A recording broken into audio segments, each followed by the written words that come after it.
Genèse chapitre 25. Verset 28 à 34. Isaac aimait Esaü parce qu'il mangeait du gibier et Rebecca aimait Jacob.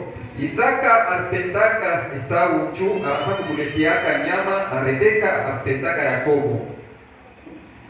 Comme Jacob faisait cuire un potage, sa vile Yakobo ye alianzaka kuchunga makondo, cuire un potage, kuipika chakula.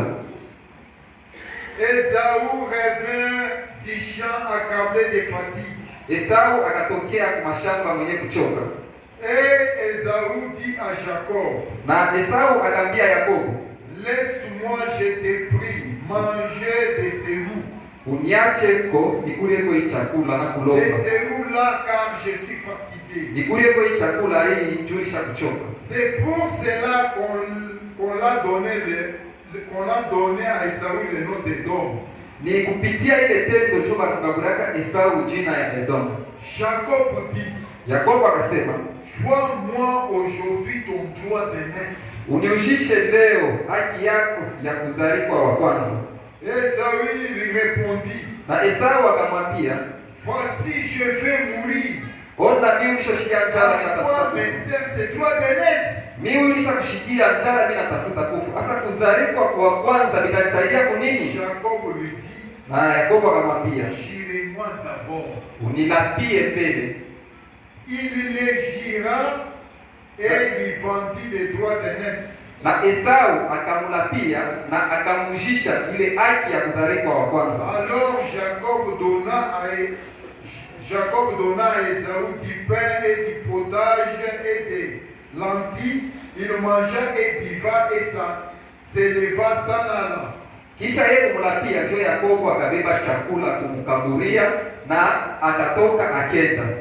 C'est ainsi qu'Esaü méprisa les droits d'aînesse. Jo vile Esau alishishaka haki ya kuzaliwa mtoto wa kwanza. Que Dieu bénisse la lecture de sa parole. Mungu abariki usomi wa neno la Mungu. C'est depuis le samedi qu'on a commencé ce sujet des droits d'aînesse. Ni tangu mshiko ya posho ndio tulianza hiki kishina cha haki ya kuzaliwa wa kwanza. Nous allons un peu revenir à ce qu'on avait vu le samedi. Tutarudia mbele kubile tuliona mshiko ya posho.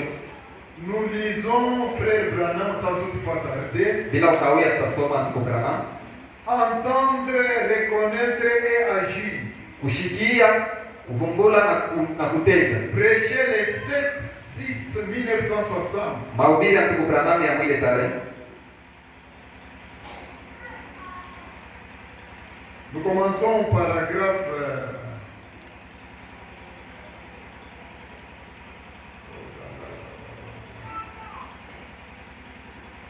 au paragraphe 13. Eh bien, nous voyons ce que ces droits d'aînesse signifiaient pour Jacob.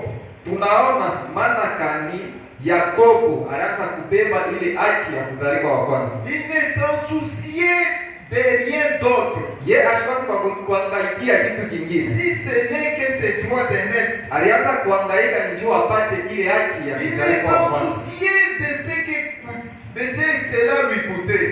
Alianza kuiangalia njoo anaanza kuiona ya maana sana. S'il fallait d'un plat de lentilles, kama ilikuwa tani mambo ya kupeleka vyakula, il était heureux de donner à Esaü. Ye alikuwa tayari apeleke ile chakula. Il est de même pour tout homme. Jo vile tena biko kwa mtu wote. Ou pour toute femme qui est destinée à la vie éternelle. Wala mwanamke mwenye kuelekewa kupata uzima wa milele. Que Dieu appelle à la vie éternelle. Yenye Mungu anamuita uzima wa milele. Il est disposé à vendre tout de ce qui est du monde pour obtenir le droit d'aînesse. Ye eko tayari ya kuacha vitu vyote vya dunia juu apate ile haki ya kuzaliwa wa kwanza. Que Dieu nous bénisse. Mungu atubariki. Il est disposé à vendre tout pour obtenir ce droit d'aînesse. Eko tayari ya kuacha vitu vyote vya dunia juu apate ile uzima wa milele. Vous pouvez les traiter de gens de tout ce que vous voulez. Unaweza kumuita sio mtu ashina na akili. Vous pouvez lui dire ceux qui ont perdu la tête. Unaweza kusema huyu mtu ni kiwelewele. Ils s'envolent. Lakini yeye ashishituki. Ils sont une bande de saints exaltés. Sema kuku nkunzi ya batu benye. Peu importe comment vous les traitez. Hata kama munebasema je. Il est à la recherche de ses droits d'aînesse. Eko natafuta paka ile haki ya kuzaliwa. Et cela a plus d'importance que toute autre chose. Na ile haki ya kuzaliwa wa kwanza iko na maana kushindia vitu vyote. Il cherche ses droits d'aînesse, peu importe. Eko natafuta ile haki hata kama mambo iko je. Il doit l'obtenir. Na bora pasha paka kuipata. Ils sont prêts pour l'obtenir. Beko tayari kwa kupokea ile haki. C'est ainsi qu'il sanctifie. C'est ainsi quelle sanctification cela nous procure alors des enfants lorsque ni furaha yenyewe tunapata lorsque vous êtes nés de l'Esprit de Dieu, wakati unazaliwa na roho ya Mungu, lorsque vous êtes fils et filles de Dieu, wakati unachua sema kwa mtoto mwanaume wala mwanamke wa Mungu. Pour Jacob, juu ya Yakobo, cela signifiait beaucoup. Haki ya kuzaliwa mtoto wa kwanza ilikuwa ya maana kwake kabisa. Mais lakini les droits d'aînesse kuzaliwa wa kwanza ne signifiait rien pour Esaü. Esau ashikaze kuiona ya maana ya kweli. Il méprisait cela. Yaanza kudharau. J'ai dit ceci avec toute révérence. Nasema hivi na adabu yote. Ses enfants le font toujours. Batoto yake tu vile banafanyaka tena leo. C'est vrai. Il méprise cela. Beko la dharau ile haki. Pourquoi est-ce que? Juu ya nini? Pourquoi je dois faire cela? Juu ya nini nitafanya hivi? Pourquoi doivent recevoir le Saint-Esprit? Wengine wasemaka juu ya nini Yesu pata Roho Mtakatifu? Je suis tout aussi bon que vous. Na mimi ni mzuri safi vile mwenye. Ma religion est aussi bonne que la vôtre. Dini yangu ni ya mzuri safi vile yeye. Pourquoi devo passer pour cela? Juu ya nini mimi kwanza tu kuangaikia kupata Roho Mtakatifu? Je suis aussi bon que vous. Na mimi ni mtu mtakatifu safi vile mwenye. Je vais à l'église. Ninaenda kanisa. Mon nom se trouve dans les registres. Jina yangu liko kitabu cha majina kwa kanisa. Iko mtu fulani kanisa. C'est ce que vous êtes. Jokile huko. Mais aux yeux de Dieu, mbele ya Mungu, vous devez naître de nouveau. Unapasha kuzaliwa jipya. Amen, église. Amen. Nous allons quelque part, vous allez comprendre. Tunaenda fasi fulani lakini les droits d'aînesse c'est quelque chose de très important. Haki ya kuzaliwa wa kwanza ni kitu cha maana sana. Vous devez naître de nouveau. Unapasha kuzaliwa upya. Avoir l'affection de l'esprit. Upate kwa mapendo ya roho. Ainsi pour Esaü, lakini juu ya Esau, cela n'avait pas d'importance. Tendo ile ya kuzaliwa mtoto wa kwanza yeye shikaze uliona ya maana. Il a méprisé cela. Alizarau. Aujourd'hui, leo les chrétiens charnels, Bakristo wa kimwili. Alléluia église. Amen. Aujourd'hui, leo les chrétiens charnels Bakristo to bakujiita kwa Mungu. Méprisent toujours ses droits d'aînesse. Bakarabe la zarau ile haki. Ses droits d'aînesse, ile haki, c'est le Saint-Esprit. Ni Roho Mtakatifu. Alléluia église. Amen. Aujourd'hui, les chrétiens charnels Bakristo wa kimwili méprisent les droits d'aînesse. Bakarabe la Les zarau. droits d'aînesse c'est quoi? Na ile haki C'est le Saint-Esprit. Ni Roho Mtakatifu. Un chrétien, Mkristo il est à la recherche de ses droits d'aînesse. eko natafuta Il Roho doit Mtakatifu. chercher le Saint-Esprit à tout Anapasha moment. kutafuta Roho Mtakatifu saa yote. Amen église. Amen. Même cela lui coûte la vie. Hata kama piko nguvu vinafanya Même si kufa. cela lui coûte la mort. Hata Il est prêt à tout vendre cela eko tayari pour recevoir le Saint-Esprit. apate Roho Mtakatifu. Même si on lui demande de faire quoi, Hata kama il est disposé. yeko tayari. Mais Sasa les chrétiens charnels, lakini Bakristo machina cela ne lui mbinguni. coûte rien. Yeye mambo ya Roho Mtakatifu alimshutushe. Amen église. Amen. Les croyants charnels méprisent cela. Bakristo ba kunjina tu bure kwa kalabe na zarau ile mambo kupata Roho Mtakatifu. L'esprit charnel ile roho ya kupagana fait que Dieu ramène ses droits d'aînesse à leur niveau. L'esprit charnel ile roho ya kupagana fait que Dieu ramène ses droits d'aînesse à leur niveau. Bo wanapendaka Mungu ashushe ile haki ya kuzaliwa wa kwanza mu ile hatua bobeko ya chini. Kama Mungu anakulomba sema kwa kupata Roho Mtakatifu inapaswa utubu ile dhambi unayo. Inapaswa uitubu. Haina sema bo hivi mimi nafanya kizuri, Mungu atafunika. Mungu asitafunika bana. Vous êtes obligé de ramener de retourner à la parole. Wewe mwenye kufanyisha urudie mpaka kunena. Je crois que pour tout vrai chrétien né de nouveau, nous atteignons cela au niveau de Dieu. Peu importe ce que je dois faire, peu importe ce que je dois dire, comment je dois agir, comment je dois faire cela.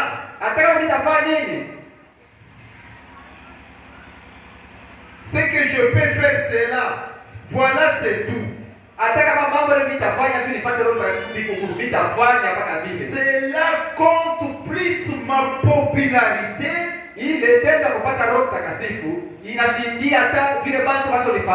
Cela compte plus mon travail.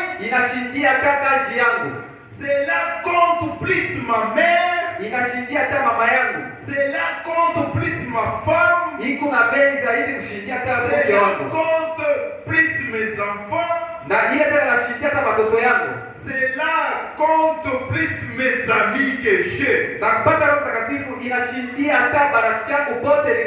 Laisse-moi avoir ces droits d'aînesse. Alléluia, Église. Frère Branham nous dit, laisse-moi avoir ces droits d'aînesse. Peu importe que ces lois, peu importe que ce que je dois payer, je voudrais satisfaire à l'exigence de Dieu. Quoi qu'il exige. Alléluia, Église. Hata Mungu anakuonyesha sema tubu ile mambo ilifanyika msekre. Hata ushakwenda kubukwe, ushakufanya 10 ans. Mais kuko mtoto mwangu le nyumba shina wa Bwana yako. Vous êtes obligé de se repentir. Hata ulipaka kitu mkaji, kilisha kuikalaka mwenye, vous êtes obligé de restituer ça pour avoir ces droits d'aînesse. Wewe kumanya kufatisha ukarudisha kile kitu kile juu upate ile haki ya kuzaliwa. Si ces droits d'aînesse m'exigent de tomber par terre, kama ile haki ya kuzaliwa mtoto wa kwanza inanifanishisha nilale chini, je dois tomber par terre. Nitalala chini hata matope. S'il me faut parler en langue, kama inanibidi kusema buruga, s'il me faut courir à travers ces bâtiments, kama inanifanya sasa kimbia kanisa huko, de se comporter comme un maniaque, na nianze kutenda kama mtu ashoakili, ou me tenir debout, wala nisimame wima, cela m'est égal. Mie nitajifanya mpaka nipate ile haki.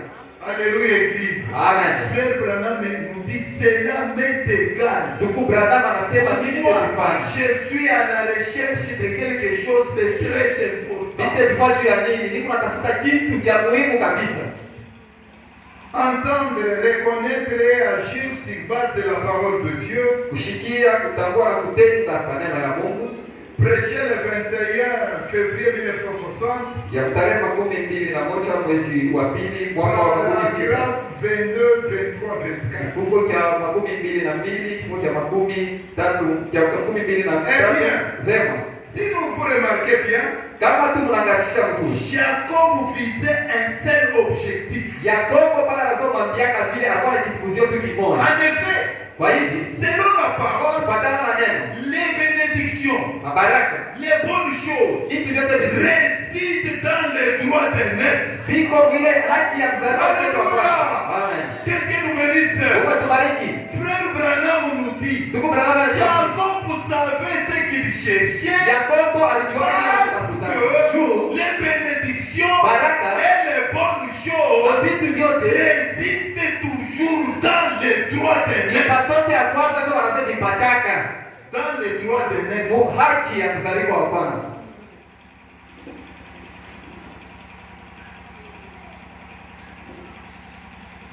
Jacob, c'était son unique objectif. Kilikuwa kifukuzio pekee cha Yakobo. L'unique chose qu'il avait à l'esprit, Kitu kenye kile alikuwa nacho mawazo yake c'était d'avoir ses droits d'aînesse. ilikuwa ni apate ile haki ya Esaü kuzaliwa. a méprisé cela. Lakini Esau mwenyewe alikuwa nayo Et akadharau. celui qui a fait, Na ni yeye tu il alifanya. avait fait ça, il a méprisé. Yecho alizarau ile haki ya Et il kuzaliwa. avait eu honte. Na kumwishwa. Mais Lakini Jacob tenait à cela, peu importe comment il fallait l'avoir, il y tenait. ye alianza kutafuta apate mpaka ile haki, hata kama bilibidi afanye nini, yeye alifanya tu apate ile haki. C'est pareil pour les croyants spirituels aujourd'hui. Jo vile biko tena na Bakristo mamukiro. Peu importe combien on se moque de lui, Hata kama banamucheka che, combien on se rit de lui, hata kama banamudharau che, combien ridicule, hata kama banamwona il mumbavu che, paraît aux yeux de l'esprit charnel ubantu mbele ya bantu la bakimwili façon dont il s'est tenu d'agir. mutebu namna ile ndo natenda Son seul objectif, kifukuzia yeye kipekee c'est le droit ni d'aînesse. apate ile haki. Il tient à arriver à Dieu. Il tient à arriver à Ye Dieu. eko na kankamana mpaka afike kwa Car Mungu. c'est inné. Juu ye biko ndani yake. Voilà. Sikia. Biko ni ndani. Kama biko abina ndani, utabifanya tu vya bure.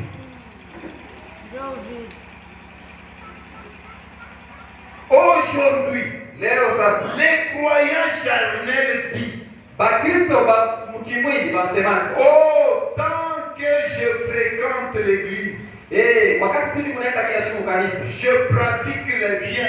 nikunafanya matendo mazuri. Est-ce que cela change? Hasa vile nikunabadilisha nini? Là, c'est le groupe d'Ésaü. Pale ni nkunzi ya bantu ya Esau. Il se moque il continue à se moquer et à mépriser les droits d'aînesse. Beko naendelea kucheka na kudharau Il ile ne haki ya s'en kuzaliwa soucie kwanza. même pas. Bo amehangaikia hata. Mais Jacob Lakini Yakobo aimait cela. ye alipenda ile haki. Le temps de la moisson. Wakati ya mavuno. Paragraphe 208, 209. Mahubiri ya ndugu Branham kifungu 200. Prêchez le 12-12-64. Ya tarehe 12 mwezi wa 12 mwaka wa 64.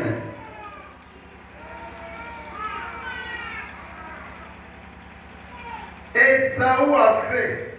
Esau alifanya Hors du point de vue moral. chapo mambo tu yenye inaangalia kuishi vizuri. Esaü était mieux que Jacob. Esau alikuya mzuri, anaishi mzuri kushindia Yakobo. Mais Lakini il ne témoignait aucun intérêt pour son droit d'aînesse. ashikwaze kuonesha kitu cha maana hata juu ya ile tendo Il ya y a la parole. yenye kuwa neno ile haki. Que Dieu nous bénisse. Mungu wetu bariki. Du point de vue moral, tata pana moral.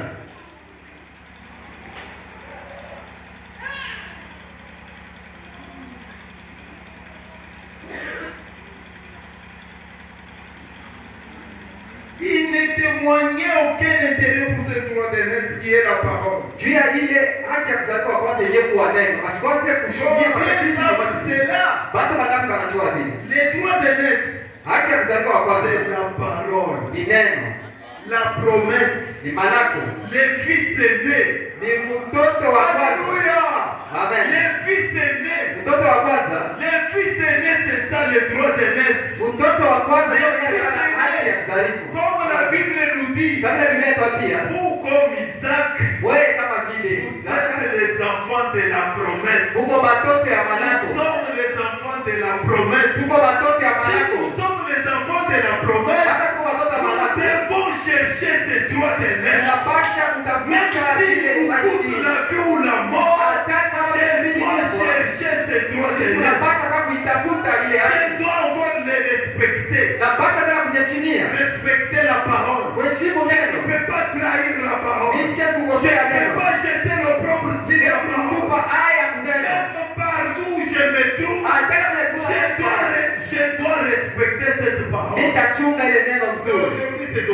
Lakini leo ni kushangaza kabisa. Aujourd'hui c'est dommage. Leo ni mambo ya Qui kusikia. est toujours ici à Lubumbashi. Tuko mpaka Allez mwanzo. quelque part. Wenda tu koloni. Vous oubliez tout ce que vous faites ici à Lubumbashi. Unasabu vyote tunafanya Frère kukumbusha Mathieu ne Mungu. dort pas.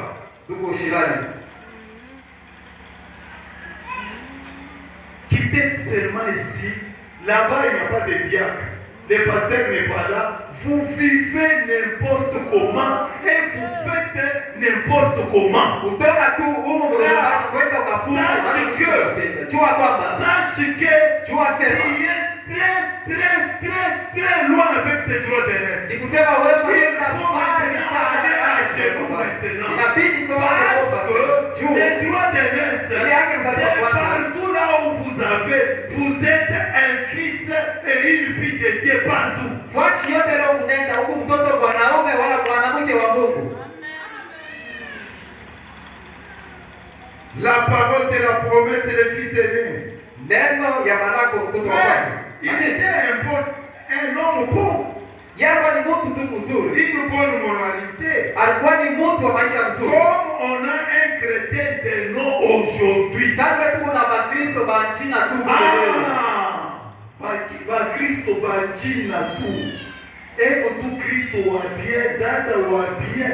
Mais mambo ya kutafuta sauti ya Mungu ashiishi. Mais ni wa bien, ashirandake, écoutons frère Branham. Comme un homme bon, Sasa tu mtu mwenye leo maisha mzuri. il ne mente pas. Yashirandake. Mais lui il était bon mais il ne mente pas. Mais nous, combien est-ce que nous mentons? Esau yeye alikuwa ni mtu wa maisha mzuri ashaanza kulanda kasa shile tu kuna landa mwanadamu na Il ne vole pas. ashaanza kuiba.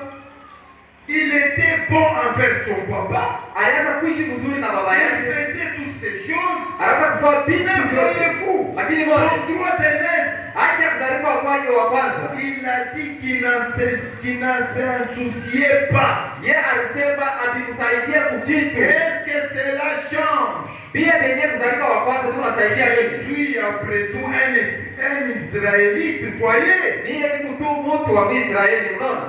Je suis membre après tout. Mie tu ni mwanamemba. Alléluia Église. Amen. Je suis membre de David Tabernacle et c'est tout. Mimi ni mwanamemba wa David. Même si je n'ai pas le Saint-Esprit, Kama nishipate Roho Mtakatifu. même si je ne vis pas la parole, Kama le mishishi. pasteur me connaît très bien. Le diacre me connaît. Non. Hapana. L'essentiel, Jamana. c'est chercher le royaume de Dieu. Kutafuta Le ufalme wa royaume Mungu. de Dieu, Ufalme wa mbingu. c'est Dieu lui-même. Ndio Mungu yeye C'est mwenyewe. ça la parole. Je C'est sais ça bien le droit d'aînesse. Ndio achi C'est le Saint-Esprit. ni Roho Mtakatifu.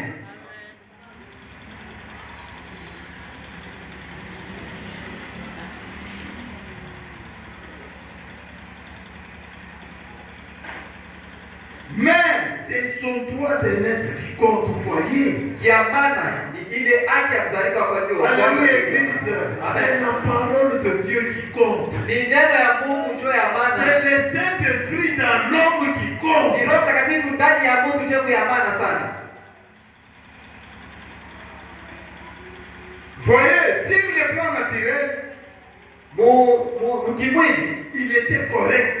yeye alikuwa ni mtu wa Mais mashariki. sur le plan spirituel, Lakini mambo ya ndani kiroho il était mauvais. yeye alikuwa ni mtu mbaya sana. C'est ainsi aujourd'hui. Njoo vile leo Les potages mélangés à l'église huku vitu vibaya vyenye viko ndani ya et kanisa le monde, na kidunia un peu de chaque côté.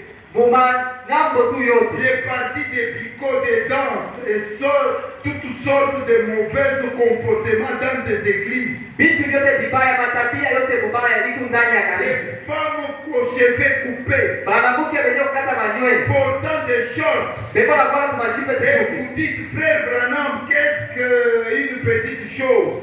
Na atakwambia tu Branham, kufala tumashipe tufupi litafanya nini? C'est l'une des paroles. Je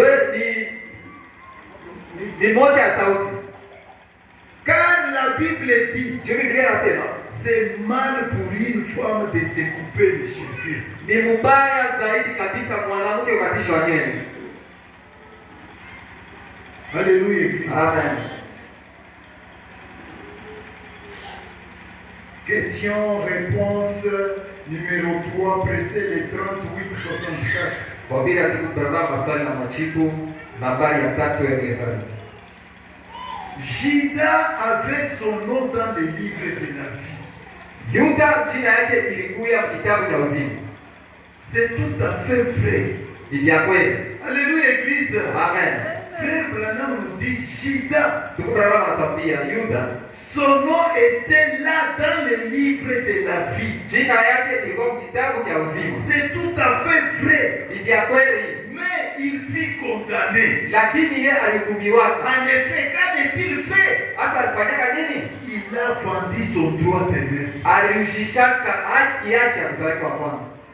Que Dieu nous bénisse. Mungu amebariki. Il a vendu son droit d'aînesse. Mais son nom était dans le livre de la vie. Jina yake ilikuwa kitabu cha uzima. Hata vile ilikuwa kitabu cha uzima lakini alirudishaka ile haki yake ya kuzaliwa wa kwanza. Watu kuna bishikia au mshiki. Mimi na mshiki. Judas balikuwa kabisha kumchakula bana mwanjiro kitabu cha uzima. Mais aliujisha yenye ya mafua bana mtosha kitabu cha uzima.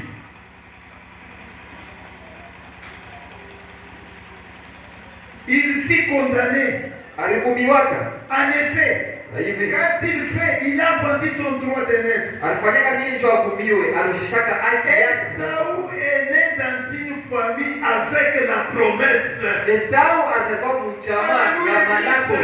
Amen. Il était un enfant d'Israël avec toutes les promesses. Alikuwa ni mtoto wa Israeli na malako yote. Combien savent cela? Watu wangapi wenyewe wanajua C'est vile? par une promesse de Dieu. Ni kupitia malako ya Mungu. Le nom d'Esaü était dans le livre pour les droits d'aînesse. Est-ce que vrai? Na jina ya Esau ilikuwa kitabu juu ya kupata kule kuzaliwa wa kwanza. Mais il troqua cela contre un plat de courgettes. Lakini yeye angeirudisha tu chakula kidogo. Kubuyi. Haikuwa hata chakula yenyewe ya kushiba, kubuyi. Utapotesha mwaminifu kubitu vya chini. Des histoires très légères. Vitu Vous vya allez chini. perdre la vie éternelle. Unapotesha uzima wa milele. Ce n'était pas des choses très importantes, c'était des choses très éphémères. Vya chini. Alikuwa ni vitu tu vya maana, ilikuwa ni vitu vya chini sana. Mambo ya Mungu tayakwisha kwa kitu kaloko. Paka kaloko unaona sasa ni kaloko kale. Deja unacha Mungu paka pale. Lorsqu'on a dit de quitter dans Sodome, frère Branham nous dit, la femme de Lot n'a pas tourné la fait comme ça. Wakati tu wanasema Légèrement. utoke Sodoma. C'est légèrement que nous tombons Dieu. C'est légèrement là que nous laissons la parole de Dieu. Vitu tu tulogo tu tunachaka neno ya Mungu. Aujourd'hui au message, il n'y a pas de grand péché. Hakuna madhambi tena ya mnene. Si vous trouvez quelqu'un au message aujourd'hui en train de boire, il est très loin. Il n'est pas du message. Kama unakuta tu mtu leo analeta sema uaminifu wa ujumbe lakini yuko anakunywa pombe. Nikusema yeye yuko mbali sana na ujumbe. Les problèmes de bière n'en parlons même pas. Mambo ya pombe ndio tushisema atakusema. Les problèmes d'adultère n'en parlons même pas. Mambo ya kusharati kushidai atakusema. Et aujourd'hui, ce sont toujours des petites choses à l'intérieur de l'homme. Vitu tu tulogo ndani ya mtu. Des petites choses en toi là qui te fait rater le ciel. Tumbiti tu tulogo sasa vile bongo. Allons lui arriver. Mashipango basikia.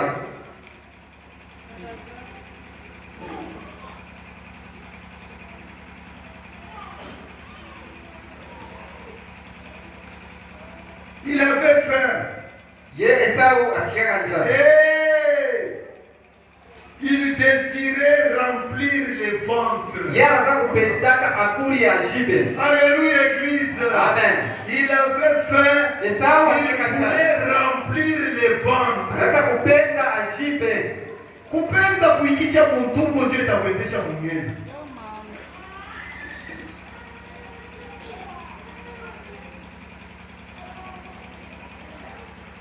Avoir son bon repas.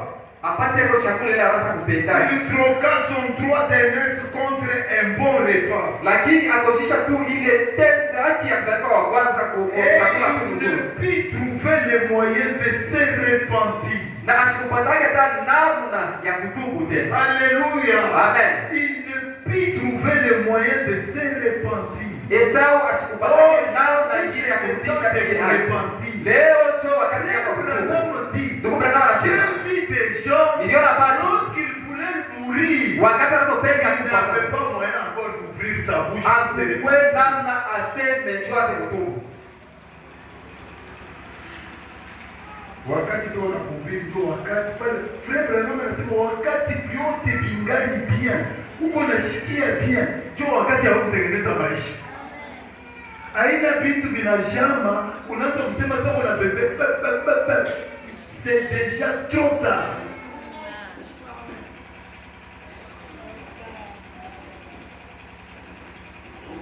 Les parents rédempteurs, Baba mkombozi, prêchez les 2:10-60. Wabira ndugu Branham, Paragraphe 55, 56, 57. kifungo cha 55, kifungo cha 56, Chaque fois qu'un croyant sort du territoire que Dieu lui a donné, kila wakati yenye Mkristo eko natoka enapita mipaka yenye Mungu arukaburia, souvent en politique, zaidi musiasa, un brave homme peut être plus loyal. Mtu wa nguvu anaweza kuwa wa heshima kabisa, Il ne restera pas. anaweza kuwa mtu wa kusema vya kweli, lakini akiingia musiasa ashtabakia vile. Tout comme un certain prédicateur que je connais, Sasa vile mhubiri kwa mwenyewe ninachua, qui se présenta pour être maire de la ville. mwenyewe alipendaka akuye mkubwa wa mji. Alléluia église. Amen.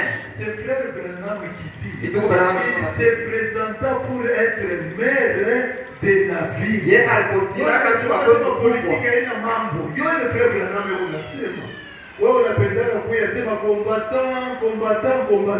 Endelea kwa na combattant wako bure, mais vous avez déjà quitté votre territoire. Kama unajua tu Vous avez vendu votre droit de naissance. kutoka mpaka yako na unajisha haki yako kuzaliwa kwa kwanza.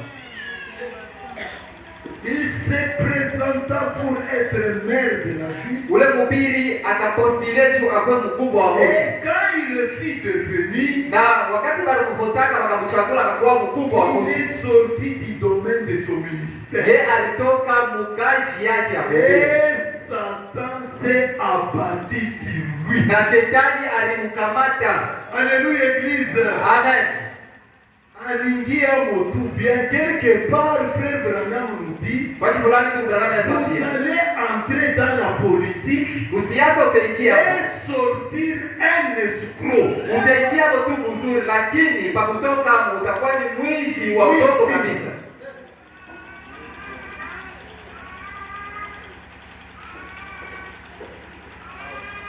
Quand un chrétien sort de ce territoire-là, Kama Mkristo anatoka mipaka yake ya Mkristo, eh bien, je vais sortir ce soir pour passer un moment au temps de billard avec les gens. vema mitatoka tu magharibi niende kacheze kwa biara fashi fulani na Je ne risque rien. mie sitapotesha kitu Je ne prendrai pas tout un petit verre. na mimi sitakunywa kapombe hata kaloko. Vous êtes en dehors de vos territoires. Tendo tu ya kutoka kwenda kucheza biara kutoka mipaka yako ya Mkristo. Revenez. Rudia. Vous ne vous en tirez pas des ennuis. Pale ndio after tukukutia magumu kama unarudia.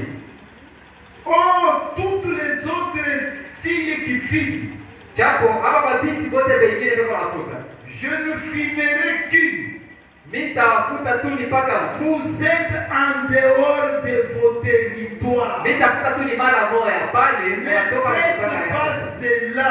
Ushipinde kufanya vile. Restez dans votre parti. Bakia mpaka Mkristo wako.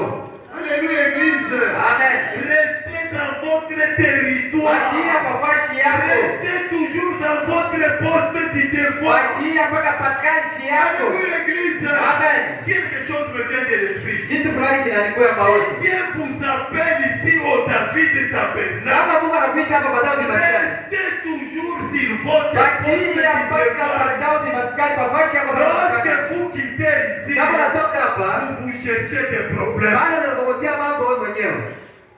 Alléluia, Église. Amen. Restez toujours sur votre poste du devoir. Bakia mpaka pafashi yako ya kazi.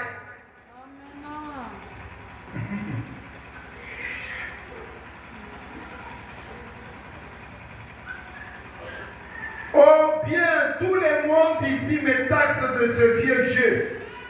Vema, batu bamingi beko na nisema njoo ile msiri. On te taxe de démodé. Beko na nisema mimi shakuzeka. Restez là de toute façon. Ataka bana kusema wewe. Alléluia, Église. Bakia paka vile. Restez toujours là-bas. Bakia paka pale. On vous traite comment? Ataka bana kuchambula. On te dit que tu es démodé. Ataka bana sema wewe unashika watu zamani na akibadilisha.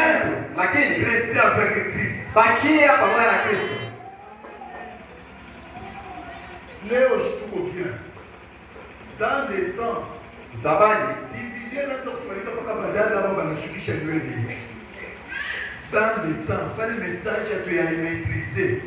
Mpaka hivi banashukisha nywele hapa banatoka c'est frère Branham le fils, ndio wanafanya division. Mais aujourd'hui, lakini leo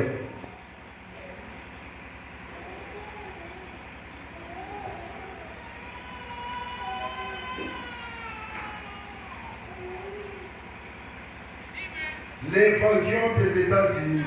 kuanguka kwa Marekani. Prêcher le 954 paragraphe 202. Mahubiri ilihubiriwa tarehe 9 mwezi wa 5 mwaka wa 2014. Kifungo cha 202. Pour moi, juu yangu mie, il y a une chose. uko kitu kimoja. Je suis ici à bâtir les plateformes d'une seule personne. Niko hapa juu ya kujenga kwa kitu fulani cha mtu mmoja. Celui qui est le candidat. Na yeye ndio mwenye kuwa msimamizi wa kile kitu. C'est Jésus-Christ. Na ule mtu ni Bwana Yesu Kristo. Yeye pekee. Alléluia. Amen. Je suis ici. Niko hapa pour bâtir. Juu nijengeko. Celui qui est le candidat. Nijengeko kitu cha mtu fulani. C'est Jésus-Christ. Na mwenye nacho Yesu Kristo yeye pekee. C'est à lui que je consacre mon temps. Juu kwake yeye, juu yake ninatoa wakati yangu. C'est à lui que je consacre mon Ni temps. juu ya Yesu natoa wakati yangu yote. Votre temps vous le consacrez à Dieu. Eti wakati yako nitoa juu ya Mungu. Point d'interrogation.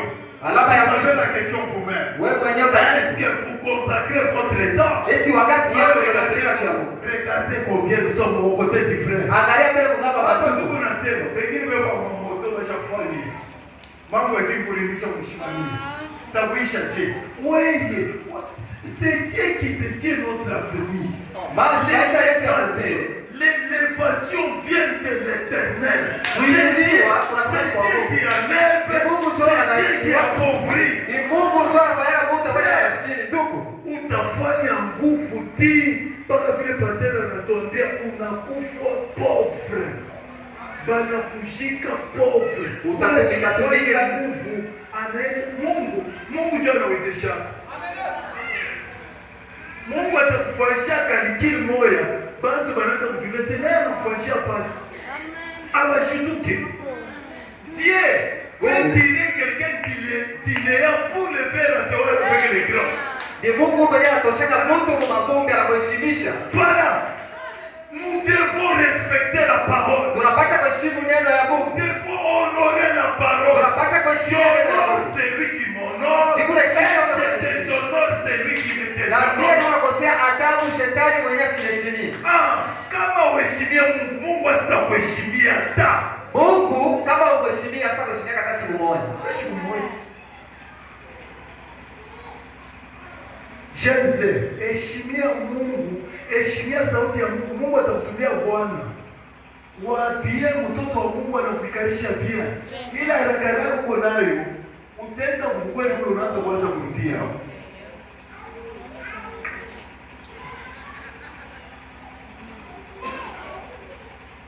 C'est à lui que je consacre mon temps. Ni juu ya Yesu ndio natoa hii wakati yangu yote. Exact. Ni vya kweli. Je peux mettre l'église d'aplomb. Le reste du monde suivra tout seul, ses frères. Binawezi kuweka kanisa lakini watu wote wanabakia watafuata hii. Watu wote wanabakia watafuata hivi ndio nasema ni vya kweli. consacre mon temps pour un seul but, le Seigneur Jésus-Christ. Natoa wakati yangu juu ya kifunzo Mon temps kimoja. est consacré pour Dieu. Wakati yetu tulitoa juu ya Mungu. Point d'interrogation. Alama ya ulizo. L'agneau et la colombe. Mahubiri ya ndugu Branham mwana kondoo na ndio. Prêchez le 17/9/56. Ya tarehe 17 mwezi wa Teta. Paragraphe 20. Kifungo cha 12. Eh bien, Sema. quelle belle image cela nous donne. Ni hali kani mzuri yenye ile Combien kutupatia. le cœur de Dieu doit être brisé à cause de notre conduite. Mara ngapi kuishi kwetu kunaweza kukwaza roho ya Mungu? Après qu'il nous a reçus comme les fils et les filles, Kisha yeye kutupokea sasa vile watoto wanaume na wanawake de nous avoir agir comme nous agissons, na kutufanya tuanze kuishi kutenda sasa vile tunatenda faisant des histoires, na kufanya vitu gardant la rancune, kuchungiana mambo kuroho avec des histoires na vitu vya vibaya et vibaya des petites choses qui ne devraient même pas exister. na vitu vyenye vibaya vya kidogo, lakini havikupasha hata kuya kati yetu kama Kristo. Tumabintu tuloko bakuchukiana, basha kuchukiana, bakushimangana, beko na shimangana. Eske tuko batoto ya mfalme na tuko tumabintu tuko nafanya? Ndugu yako anafanya mbaya, wende kama ni juu ya nini? Vous n'avez pas ce droit de l'aise. Kusema mshopotesha ile haki ya mzaliko wa kwanza.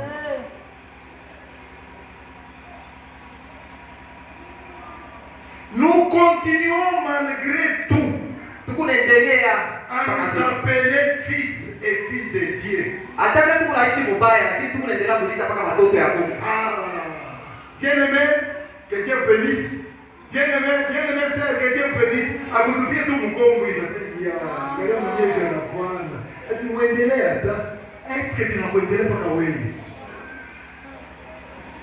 Nous devons avoir honte de nous-mêmes. Tunapasha kushikia haya juu ya maisha yetu tunaishi.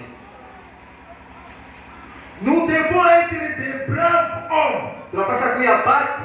Nous devons être des braves femmes. Tunapasha kuya banamke ba nguvu Nous matiki. devons nous tenir bien, droit comme des enfants de Dieu. Tunapasha kushimama mzuri, kuishi mzuri Nous sana kwa devons sababu. être les modèles pour le monde. Tunapasha kuya mfano ya watu wote bapagani. Alléluia, Église. Amen. Frère Branham nous dit, nous devons être les modèles pour le monde. Ndugu Branham anasema, shie Bakristo tunapasha kuya mfano juu ya watu wote wa dunia.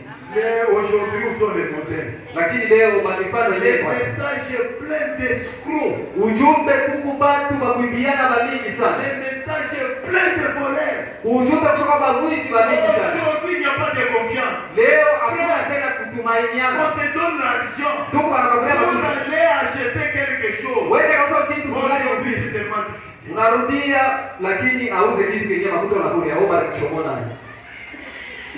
Bon, par il y a beaucoup d'explications. Nazo kuexplique mambo ya mingi. Ndugu akukabrie tu munduku anafanya nguvu. Wewe unajua ile moto ile aliuza na ngapi? Au unajua ile anjana kukabrie iliuza na ngapi? Mais aujourd'hui c'est tellement difficile. Lakini leo Confiance mon frère, c'est parti. uaminifu mbanduku aina mote. Nous avons tombé l'essentiel. Revenons à la parole. Tunaangusha tunaacha kitu cha maana Revenons bien à la parole. Cherchons la parole. Tutafute neno. Un jour, Siku moja hapa tuko nasema bingari bari. Shuku utafika mulango ya nufu inakuonekania. Utaona vibaya vyote na sauti ya Mungu ile wanaanza kukupreshe ya kusema tengeneza maisha yako hapo bingari hivi. Wewe unafanya roho mgumu. Bali unafanya roho mgumu au nifuashie nini unafuashia Mungu. Mais un jour, il se rira de toi. lakini siku moja ule Mungu unachezea leo hayatakucheka. Unakucheka kwa Mungu. Hapa wewe kuna kuchekelea. Na yeye chiko atakuchekelea. Nous devons être des modèles Tunapasha kuwa pour mifano le monde. juu ya baba Comme notre Seigneur Jésus-Christ. Sasa vile Bwana wetu Yesu Kristo. Nous devons mener une vie remarquable. Tunapasha kuishi maisha ya watu wote wanasema hapa ni Alléluia. Nous Bakristo. devons mener une vie remarquable. tunapasha kuishi maisha watu wote mapagano wanasema hapa ni Bakristo mia moja. Bila ubinenda wapi? Wana tu dada wanapita wanamwangalia sio ni mwaminifu. Wapi? Bwana frère. Frère Branham nous dit, dis-moi ce que tu entends, je te dirai ce que tu es. Uniambie ule unatembea naye, nitakuonesha kile wewe uko. Wewe dada wa ujumbe ya wakati. Wewe frère wa ujumbe ya wakati. Banduku, barafiki bako ni paka bamudunia. Seke, hapa kuna kwa ni kutulanda tu, au karake wa mwetu. Ngambo yako ni yakule. Noir sur blanc chofi. Mwichika amen, mwichika amen, c'est la vérité.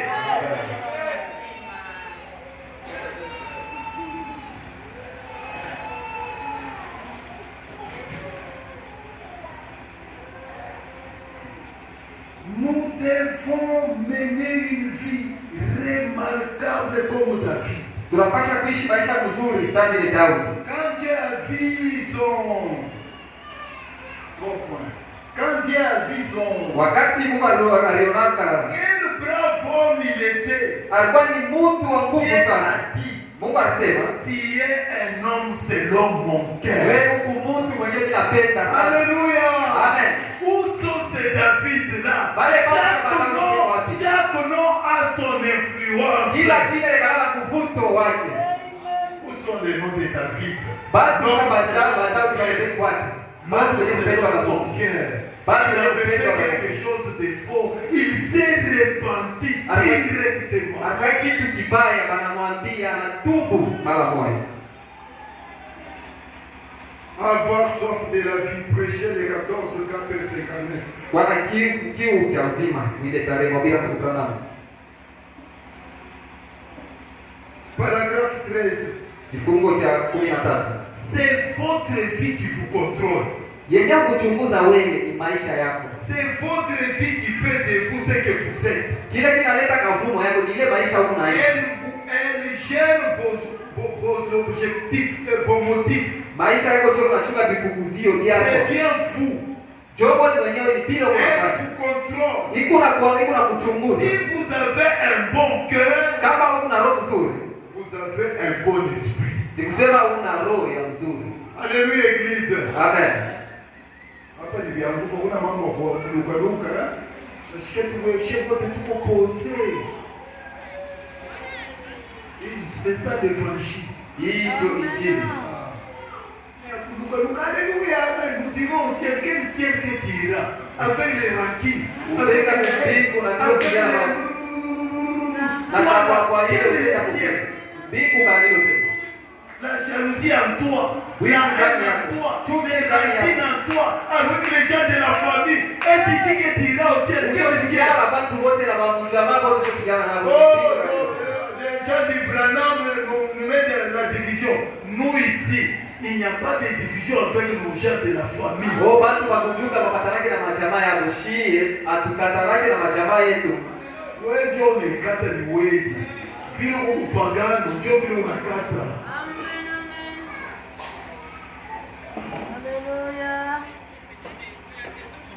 Si vous avez un bon cœur, vous avez un bon esprit. Kama una roho nzuri, ni kusema una roho. Vous avez une bonne vie. Una maisha nzuri. Si vous avez un mauvais cœur, kama una moyo mbaya, vous avez de mauvaises pensées. Una mawazo mbaya tena. Ndiyo nimelise. Mungu nibariki. Ndio maana mwakili yako mnakuwa paka vitu vibaya, unawaza hivi, ni njia nini uko na roho mbaya. Tu n'as pas ce droit de décider, il est temps de le chercher. Usakupotesha ile haki ya kuzaliwa kwanza. Il est temps d'aller à genoux. Pika magoti cho wakati. Si tu fais semblant, kama unakatala gomba, un jour, siku moja,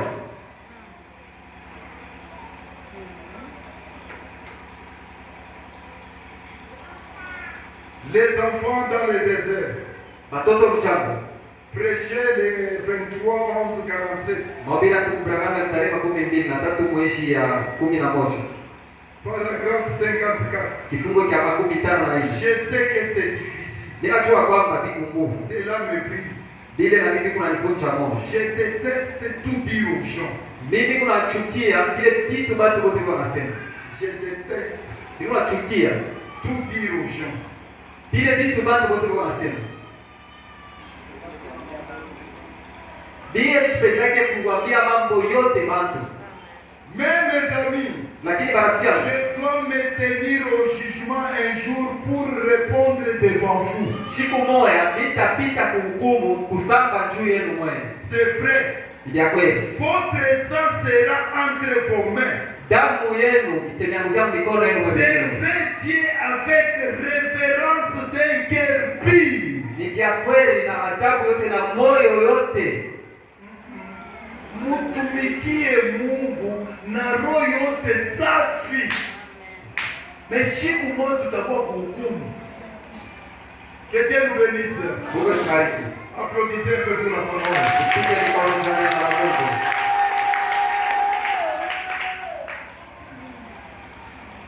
Votre sang sera entre vos mains. Damu yenu itakuwa mikono yenu. Servez Dieu avec révérence d'un cœur pur. Mumtumikie Mungu na adabu na heshima ya moyo safi. Avec un saint amour pour lui. Na mapendo takatifu juu yake. Marchez chaque jour dans l'amour. Kila siku mtembee kwa mapendo. Tout le temps. Wakati yote. Faites du bien aux autres. Ufashie vizuri kwa watu wengine. Alléluia église. Amen. Faites du bien aux autres. Fashia kwa watu wengine vizuri. Faites de bonnes œuvres. Fatenda kwa matendo vizuri. Aimez Dieu. Penda Mungu. Adorez-le. Umwabudu. Et c'est ça la vie. Na ile ndio yenyewe uzima kwa maisha. Amen église. Amen. Frère Branham nous dit c'est ça la vie. Tuko Branham anasema ndio yenyewe uzima. Que vous êtes censé mener. Ndio yenyewe maisha mnapasha kuishi. Traitez votre voisin comme vous-même. Tendea jirani wako sawa vile wewe mwenyewe unajitendea. Alléluia. Amen. Traitez votre voisin comme vous-même. Penda jirani wako mpaka vile unajitendea wewe mwenyewe. Munikana je na voisin. Jirani wako unaishi naye je? Badada mimi banikana kimya. Nasema hapo unatufika zaidi badada, ba voisin alikupikia mtoto ulisha kumshiriki. Sero wetu. Sero wakwenda kumbingu. Uko na jirani. Plus grave na jirani na benye uko na bomkanisi.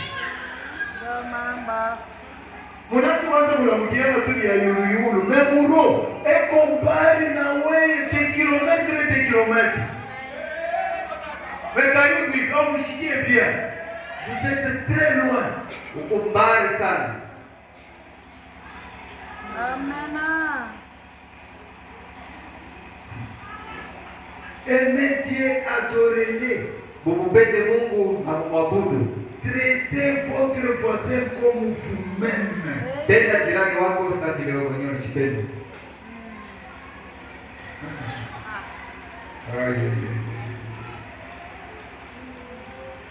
Apocalypse chapitre 5, première partie, entre parenthèses, serpent écrasé. Wabila tuko Branham Ufunuo sehemu ya kwanza. Prêché le 11-661, paragraphe 119. Ya mwile tarehe kifungo cha 119.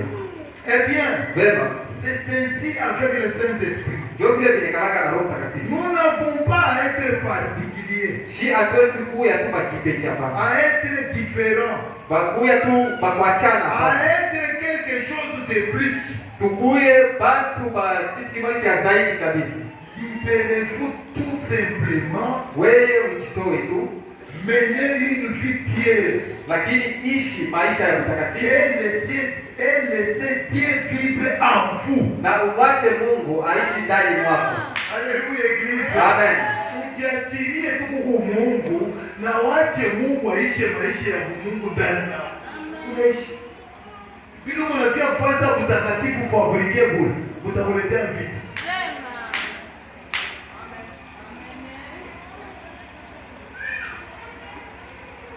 Laissez vivre Dieu en vous. Uliache tu Mungu yeye mwenyewe aishi ndani Cela mwako. va luire pour l'évangile. Voyez-vous? Na ile itakuwa mzuri juu ya injili, unaona? L'année de jubilé prêché de 3 10 54. Babila tuko Branham mwaka ya furaha militari. Paragraphe 112. Kifungu cha 112. Oh, ce que nous avons besoin ce soir, mes amis. Marafiki yangu, kile tu kunavyo lazima hii magharibi. C'est ligne de réunion à l'ancienne mode. Ile mikutano ama maabudu ya wakati ya là il y a des années. Yenye tunaanza kufanyaga kushopita masiku ya pili. Pour balayer la nation tout entière. Juu ya kufikia muichi yote mzima. À la suite desquels les gens rentraient chez eux. Wenyewe bado wanaanza kubadilika kutoka mikutano na kwao. Leur maison en ordre. Balianza kuweka manyumba yao mtaratibu. Des choses mauvaises dans leur maison. Sasa tosha vitu vibaya kwa manyumba yao. Amen. C'est ce que nous cherchons. Ndio kitu tunatafuta leo. L'évangile à l'ancienne mode. Injili ya mhubiri wa kale. Rentrer à leur maison. Yenye watu wanatoka kabisa kwa nyumba yao. Banaanza kutengeneza maisha yao. Dans la chair Shilal.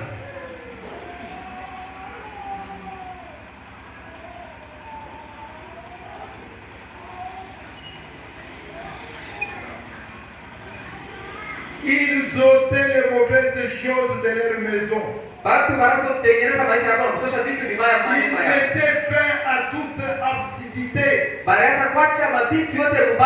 toutes leurs maisons. Chaque foyer se mettait parfaitement en ordre. Alléluia, Église. Chaque foyer se mettait parfaitement en ordre. Ils abandonnaient leur méchanceté. Ils abandonnaient leur tromperie. Ils abandonnaient leur mensonge. Ils vivaient d'une manière honnête. Alléluia, Église. Amen. Leo ndio kupata mafrere honnête. Honnête. Inaenda wapi? Honnête, badada honnête, unalaka muntu unakitimiza. Baadhi administrateur beko na makaye ma liste. Je dois le mener, je dois payer, banafuata banashindwa. Mtu alishakusabu. Uliandikisha jina juu ya nini? Aujourd'hui nous n'avons pas de frères honnêtes. Unalaka unatimiza. Non, que votre oui soit oui, que votre non soit non. Kile kitu ulichika ukitimize, kile ulikatana kibakia mpaka vile ulikatana. Hapana. Taleta saka ya simu banaweza kukufuata ninde, batakufuata hiyo ninde wewe ulichika. Et tu es obligé de les payer. Si tu ne payes pas, tu es redevable. Na wewe unafatisha kulipa. Amen, Église. Amen. Inakuwa bien nguvu. C'est la parole. Nous devons la vivre. Nous ne devons pas faire des compromis avec la parole. Parce que nous cherchons quelque chose de très important. Frère Branham nous dit, les bénédictions, les bonnes choses résident toujours dans les droits d'aînesse. C'est pourquoi nous devons mener une bonne vie. Nous devons vivre pieusement. Nous devons être honnêtes et sincères. Aujourd'hui, nous n'avons pas de frères et de sœurs sincères. Maman Monique ne dort pas.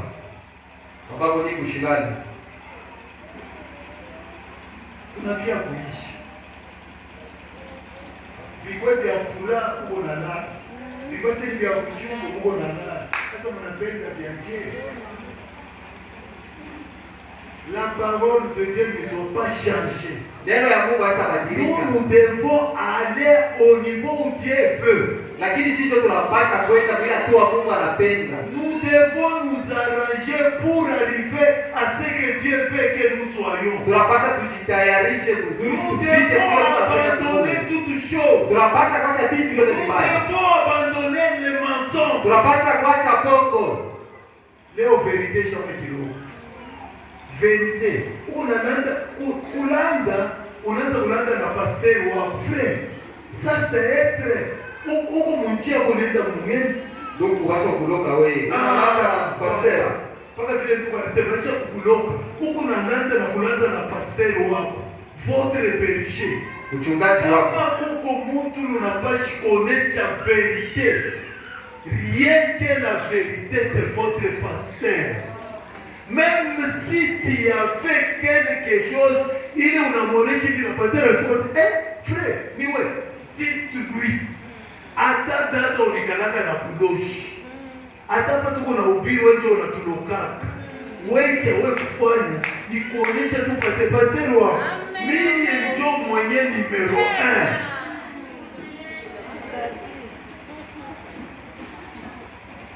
Plus grave, unafichika unalanda na pasteur. Unapaswa kumuonesha waziwazi. Unalanda na bashemasi. Quel niveau? Ya tu atanile ushofikia. Nous devons abandonner les mensonges. Tunapaswa kuacha bongo. Nous devons abandonner l'air tromperie. Tunapaswa kuacha kulandiana. Vivre d'une manière honnête et sombre. Tunapaswa kuishi namna ya nzuri na yenye kupendeza tena Mungu. Sombre. Maisha kuishi mzuri sana. Bantu bemo wana kusema uko mezila kuna kusema tu frère. Dade wanasema sema miko mwambui. Kumesesha ukaleke ba mwambui. Kumesesha ukaleke ba mwambui na mashambui. Uko na sebu cha kuletea sasa miko mwambui. Ase chambwa poko. Wapi kule? Tie païen. Upagano bya kweli wewe. Devons contrôler ce que vous dites. Unasema kama ya bitu asema wote ushozala bampundu. Hapana. Umu Biblia kuna wale walizala bampundu beko na respecter mu.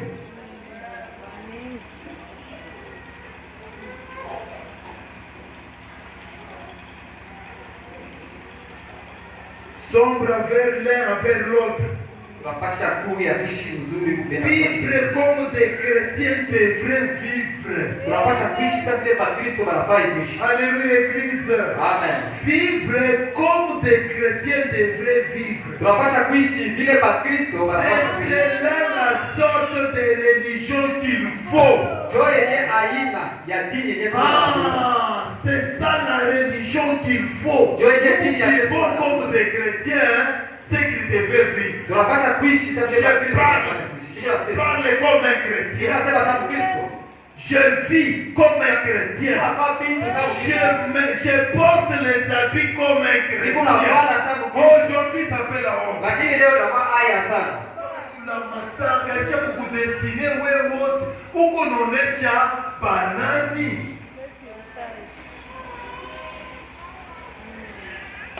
Nous cherchons l'habillement à l'ancienne mode. Nous cherchons les frères à l'ancienne mode. Les sœurs qui s'habillent à l'ancienne mode. Un frère qui parle comme un frère de l'ancienne mode. Mtu unasema sawa Pierre. Frère unashirika frère mwenzake. Unaona frère unafuata frère anasema non, sipendi le au mpende juu ya nini? Dieu païen. Uko mpagano. Nous sommes ici une même famille. Jibote vitu hapa tuku jamaa moja. Une même famille. Jibote tuku jamaa moja. Ici, nous avons qu'une seule tribu. Tuko na kabila moja kule. Alléluia église. Amen. Tuko paka na kabila moja ya Yesu Kristo. Si tu aimes la tribalisme, unapenda ubaguzi wa makabila, uende kule. C'est Dieu qui nous a appelés. Unapita hapa ni Mungu. Dieu t'a appelé de l'autre côté. Mungu anakutosha huko. Dieu appelle l'autre de l'autre côté. Mungu anatosha kwingine kibusi. Faire une même famille. Jua ikifanya si pote tukwe jamaa moja. Dans la famille de Dieu, vous voyez, les autres sont élancés. Utala bengine barefu. Dans la famille de Dieu, les autres sont scientifiques. Dans la famille de Dieu, les autres sont grands. Dans la famille de Dieu, les autres sont minces. Ujamaa ya Mungu bengine ni bakote. Est-ce que wewe unataka Mungu miloma sio ukwe mrefu? Wewe unataka Mungu miloma sio ukwe mnene? Wewe unataka Mungu miloma sio ukwe mweupe? kata milomo asema nikwe muluba. Au unaenda kata kwa Mungu milomo asema nikwe kande. Hapana, ni Mungu ndio alipita tukwe jamaa moja. Amen. Hivi tuko jamaa moja, nous devons avoir un même langage. Sasa vile tuko jamaa tunapasha kuya Le même langage c'est quoi? C'est la parole de Dieu qui doit nous dominer tous. Na kitu pekee kile tunapasha kuwa nacho ni neno ya Mungu yenyewe inapasha kutawala shibo.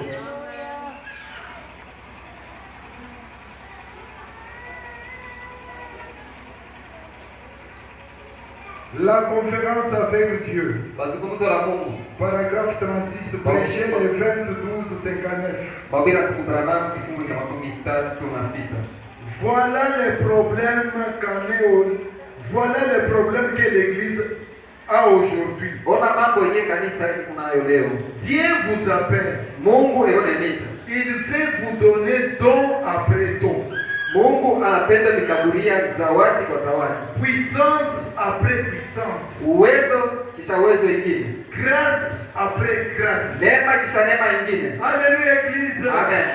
Dieu vous appelle. Mungu akonelita. Il veut vous donner puissance après puissance. Mungu anapenda kukaburia mwanzo kutoka muwezo kuingia muwezo ingine. Grâce après grâce. Kutoka munema mnaingia munema ingine.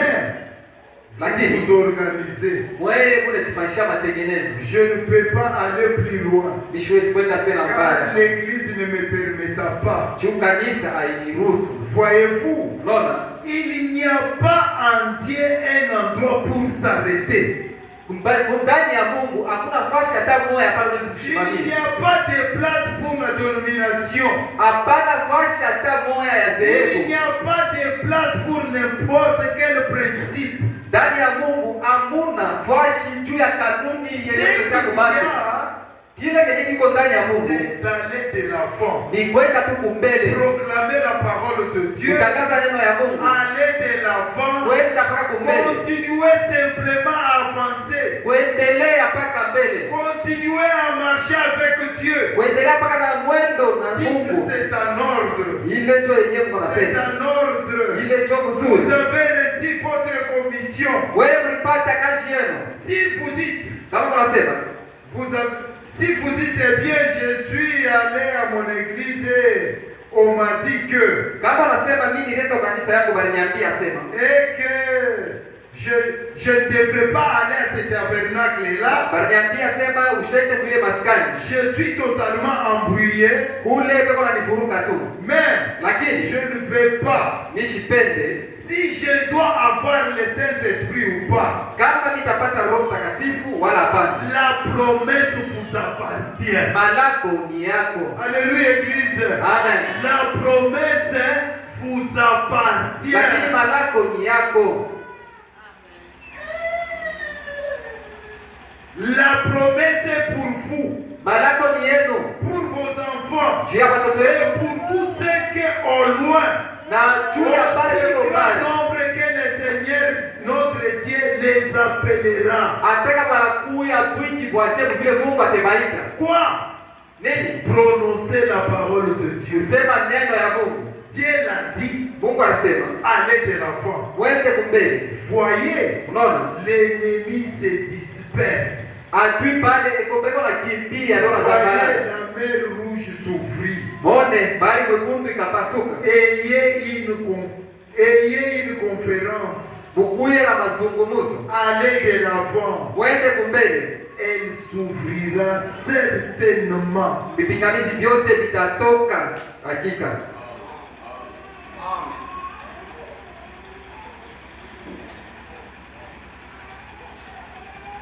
Qu'allez-vous voir? Prêcher les premières 10:59 paragraphe 39.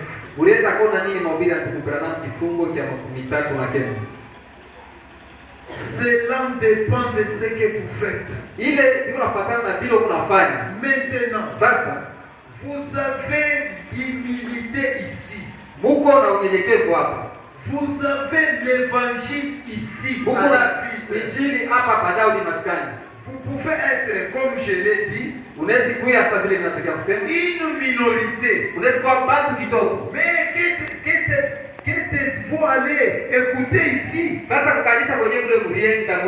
Êtes-vous venu pour dire, eti mlikuya hapa tu juu ya kusema je fréquente l'église. mimi nenda tu kanisa. Vous venez simplement pour écouter votre gracieux frère. Unakuya hapa cha kushikia tu ndugu yenu mpendwa. Tout ça c'est bon. Ile yote ni nzuri. Mais Lakini faisons quelque chose de plus à cela. lakini tufanye kitu kingine yenye kushindia kuya hapo kushikia mmoja. Nous voulons terminer. Tunapasha tu Faisons quelque chose de plus à cela. tufanye kitu kenye kushindia tu kuya kanisa. Venons pour recevoir Christ. Tukuya kanisa juu ya kupokea Kristo. Venons ce soir pour repartir d'ici avec lui. Tukuye hapa sasa hivi tuko kanisa lakini pa kutoka tutoke na Kristo. Alléluia église. Comme nous venons pour repartir dans nos maisons, partons avec Christ. Juu kurudia kunyumba turudie na Kristo ndani ya mioyo yetu. Venons pour recevoir Christ. Tukuye juu kupokea Kristo. Venons ce soir pour repartir d'ici avec lui. Tukuye leo kanisa juu kurudia kwa nyumba yetu. Sortons pour dévier tout ce qui est faux. Tutoke kanisa toso katala zambi yote. Sortons pour dévier ce qui est faux. Na tuanze kuepuka vibaya vyote. Anainterprete bien. Hapa tuko natoka. Tuepuke vibaya vyote. Bila ulikuwa kama unafanya, ubiache mpaka hapo. Ukifia kutoke na Kristo.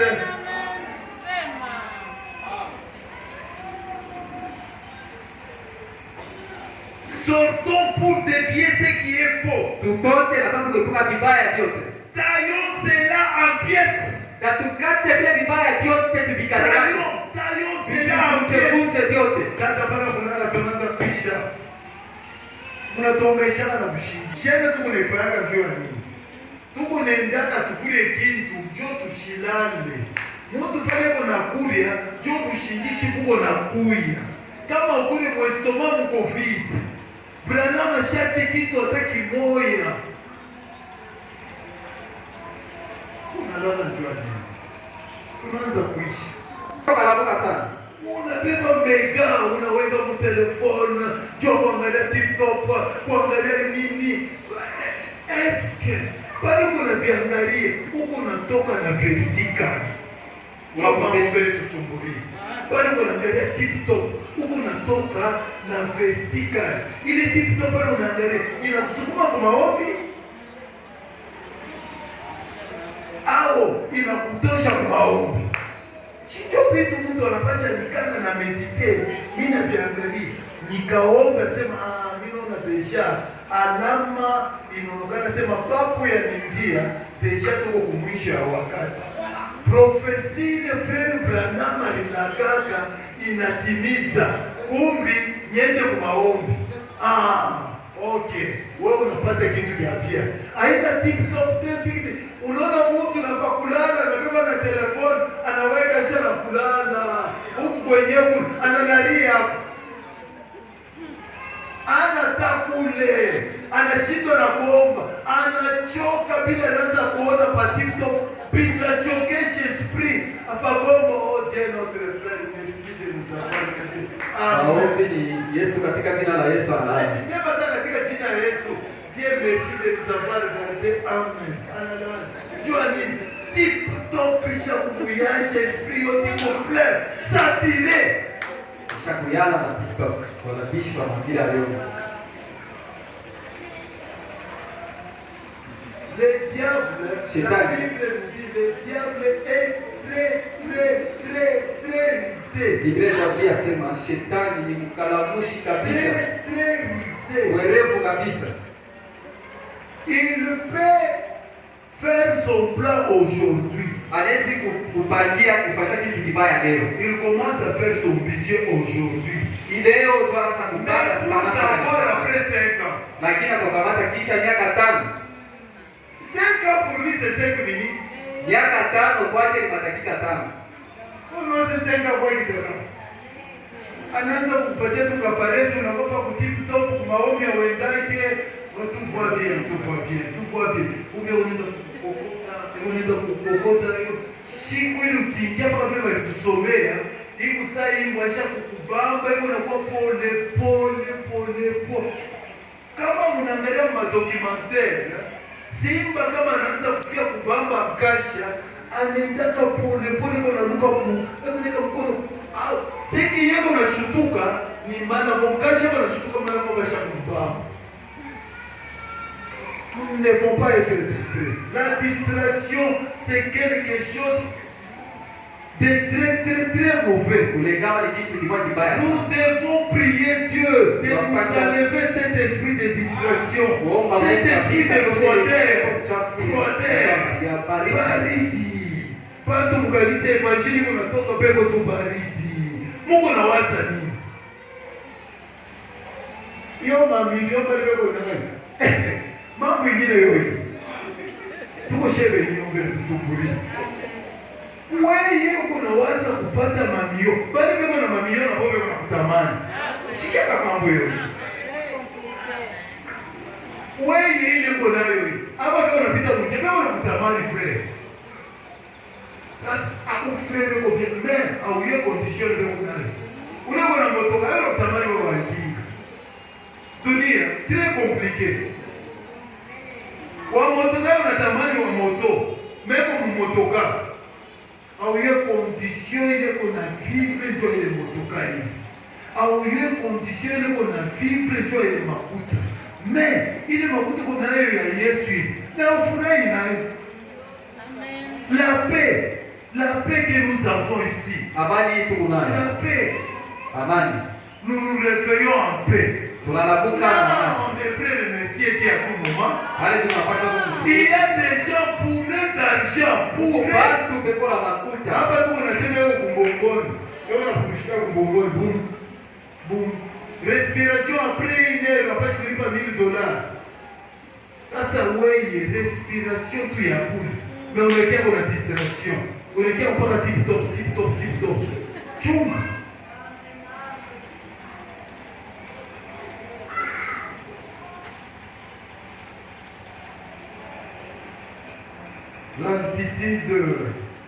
L'attitude qui est Dieu. Prêcher le 15/8/1950 pour terminer. Ali na Mungu ni nani? Ya ile tarehe tunamaliza.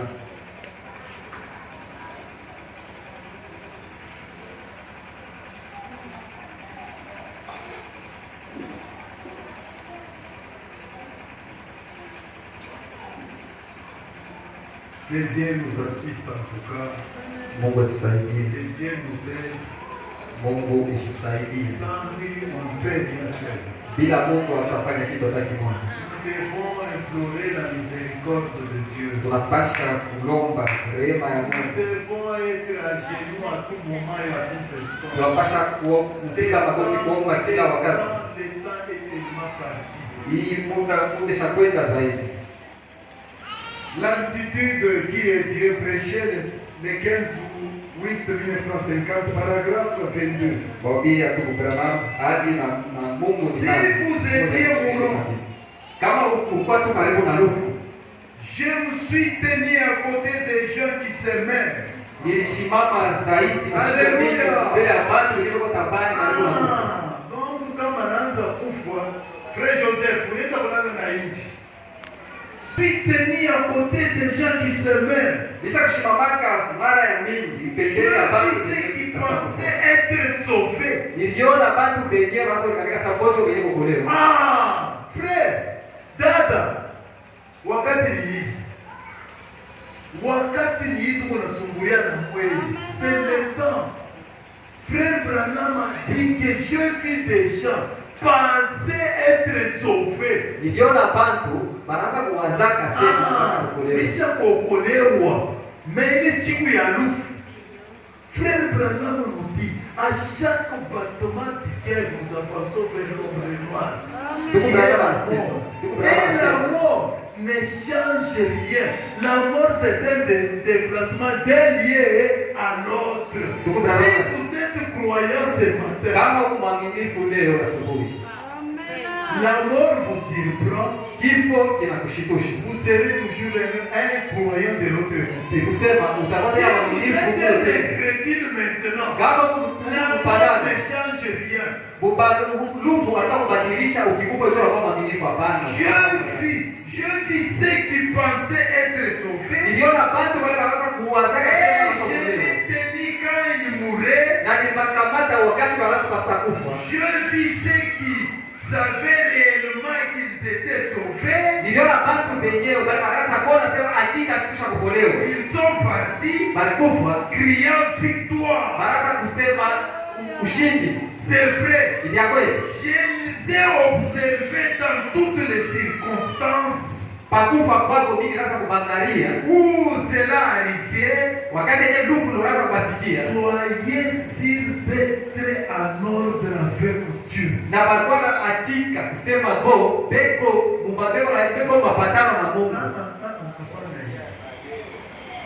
Hapa iko natuambia nishie tusha kuikana hapa. Hapa na kutuma kule ndani. C'est dans le présent.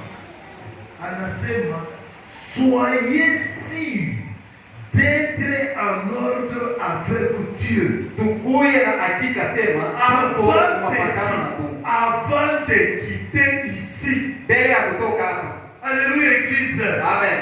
Soyez sûrs d'être en ordre avec Dieu avant de quitter ici. Mbele ya kutoka hapa, muwe na hakikisha kusema wewe uko mapatano na Mungu. Parce que on ne sait pas ce que nous réserve l'avenir. Juu mambo yanatufikia mbele hatujui. On ne sait pas ce qui nous réserve après 30 minutes. Hatujui vile vitapitika On ne sait pas ce qui nous réserve après 1 heure du temps. Hatujui vile vitapitika. On ne sait pas ce qui nous réserve après demain. Hatujui ni mambo On ne sait pas ce qui nous réserve après 1 mois. Hatujui ni mambo on ne sait pas ce qui nous réserve après cette année. Hatujui mambo yatafanyika kisha mwaka mmoja.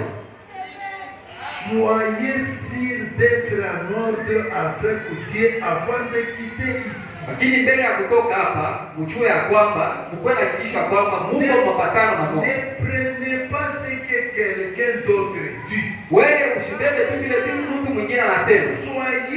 Soyez vous-même sûrs d'être en ordre avec Dieu. Wewe mwenyewe kwanza hakikisha kusema uko aishi vizuri na Mungu.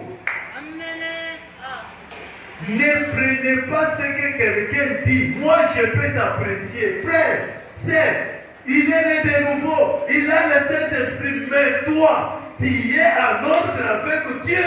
Usishikie vile mtu mwingine kwa kutapatapa sema ushakuangusha kwa mimi huko mwaminifu hapana. Wewe, un frère de bien, une sœur de bien. OK, c'est très bien. C'est moi qui le dis. Mais toi, ndicho ninasema vile. Sasa wewe ndani mwako mwenyewe. Soyez sûrs. Wala hakikisha kwamba je suis sûr que je suis en ordre avec Dieu.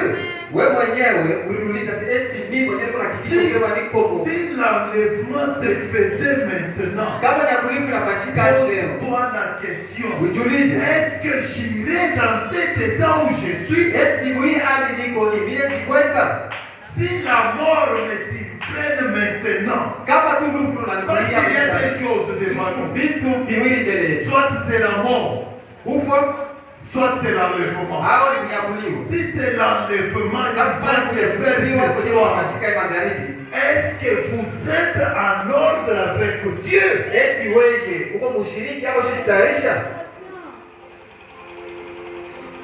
Pose-toi la question. C'est très clair. Moi, je peux te dire, il est bon.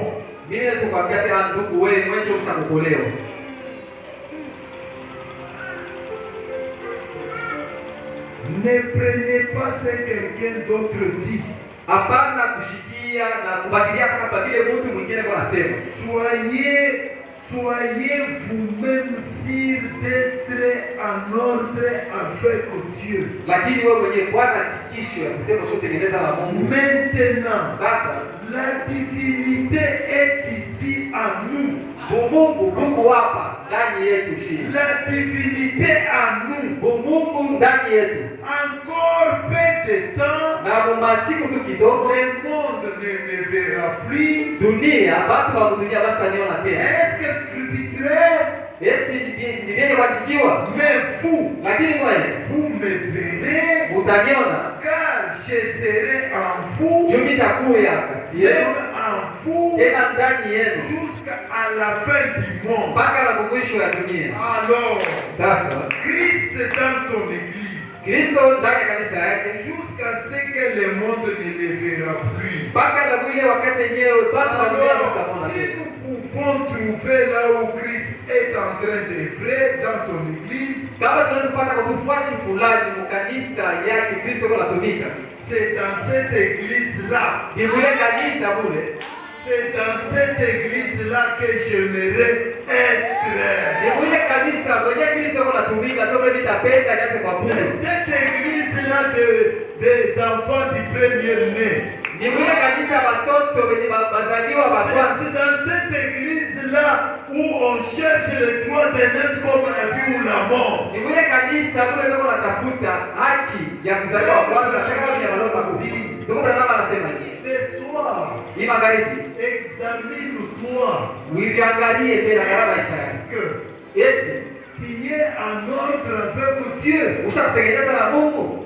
Parce que Juu la parole nous dit, neno linatuambia il viendra prendre une église sans tache, Yesu atakuja ni kubeba kanisa bila toa, ni rite, bila mkunjo, ni rien de semblable. bila kitu chote kibaya.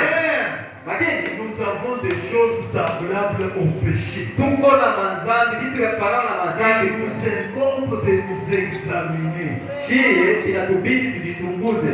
Examine-toi, ma soeur. Data uliangalishishe, Examine-toi, mon frère. ndugu uliangalishishe. Il est temps aujourd'hui.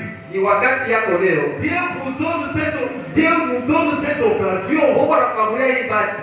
C'est pour que nous puissions nous examiner. Ni juu tuanze La kulichunguza. parole de Dieu nous dit, Neno la Mungu linatuambia Dieu n'aime pas que le méchant meure dans sa Mungu méchanceté. ashipendake matenda zambi makufe muzambi. Mais ce que lui désire, Lakini kile Mungu anapenda que le méchant abandonne sa foi matenda zambi bache zambi yao et qu'il vive. na apate uzima. Pourquoi mourriez-vous, maison d'Israël? Juu ya nini mweye batu ya Daudi maskani mtakufa? Pourquoi mourriez-vous, maison de David? Daudi maskani juu ya nini Pourquoi mtakufa? mourriez-vous, David tabernacle? Daudi maskani juu ya nini La grâce mtakufa? vous appelle aujourd'hui. Neema iko nakuita leo. Aujourd'hui, Leo si vous écoutez sa voix, kama unasikia neno lake, n'insistez pas votre kama cœur. unasikia sauti yake, ushikaze Parce moyo wako. qu'aujourd'hui c'est pour nous. Juu leo njoo Demain malizo c'est pour yetu. Dieu. Kesho Tu ne sais na pas ce que te réserve demain. haujue bile vitakuja kesho. N'insistez pas votre cœur. Ushikaze moyo wako. N'insistez pas votre cœur. Ushikaze moyo wako. Dieu vous appelle aujourd'hui. Mungu anakuita leo. Son amour t'appelle. Mapendo ya Mungu anakuita. Pourquoi tu rejettes cet appel? Juu ya nini unakatala ile mwito? Pourquoi tu rejettes cette invitation? Juu ya nini unakatala ile aliko? Dieu est riche en miséricorde. Mungu ni Mungu wa huruma sana. Dieu est riche en Ni miséricorde. Mungu wa rehema kabisa, mtashiri mrema. Debout. Tusimame kwema. Mettez-vous debout. Tutasimama Dieu kwema. est riche en miséricorde. Mungu ni mtajiri katika rehema. Pas que son peuple meurt. Mungu asipende taifa yake kufa. Dieu a tant aimé le monde Mungu alipenda dunia. qu'il a donné son Fils unique. Mungu alipenda ulimwengu alileta mwana Afin pekee. quiconque croit en lui Juu wote watamwamini. ne périsse point, Asipotee mais qu'il ait la vie éternelle. lakini apate uzima wa milele. La vie éternelle est pour nous. Uzima wa milele ni juu yetu sisi. Serviteur. Mungu abariki kabisa mtumishi wake. En tout cas, Dieu l'a beaucoup utilisé de la manière dont je l'ai compris. Bon, je ne sais pas vous. Mungu anamtumikisha vile namna mimi namshikia, nisijue lakini mwe vile namshikia. Vraiment, que Dieu le bénisse beaucoup. Mungu akubariki kabisa.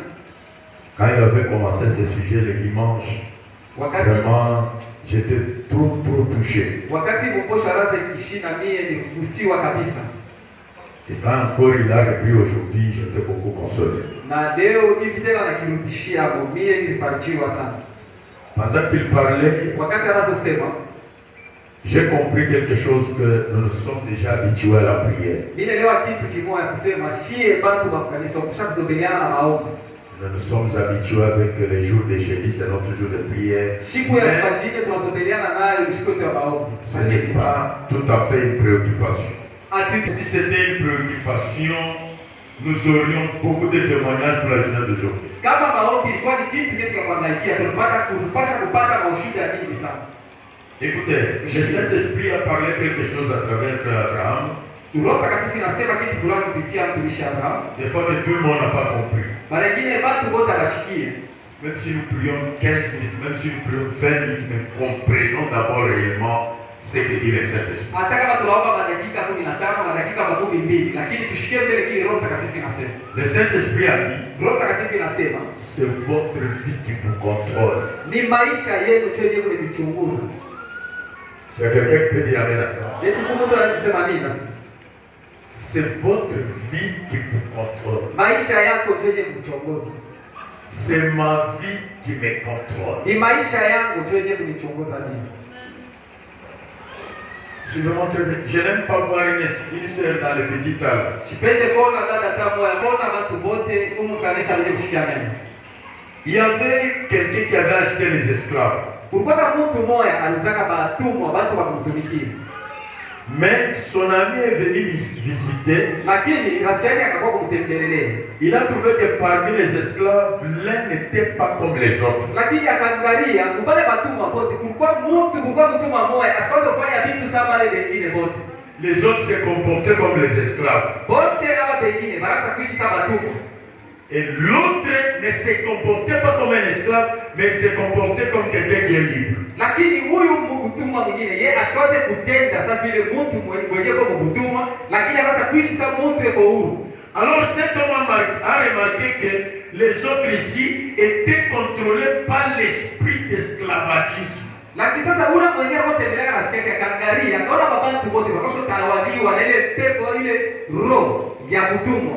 Mais il y avait un seul esclave. Lakini kulikuwa mtumwa mmoja. On l'appelait esclave. Baraza kumuitaka mtumwa. Mais lui n'était pas contrôlé par un esprit d'esclavagisme. Lakini yeye asiweze kuishi sawa vile mtumwa. Il était libre. Alikuwa mtu huru. Les autres on les fouettait. Hata yeye anasema pigane. Faites ça. Wewe fanya hivi. Mais lui travaillait librement. Lakini yeye anaweza kutumika tu mwenyewe. Son ami a dit j'aimerais acheter cet esclave. Sasa mwenzake akamwambia, huyu mtu mimi napenda nikuze.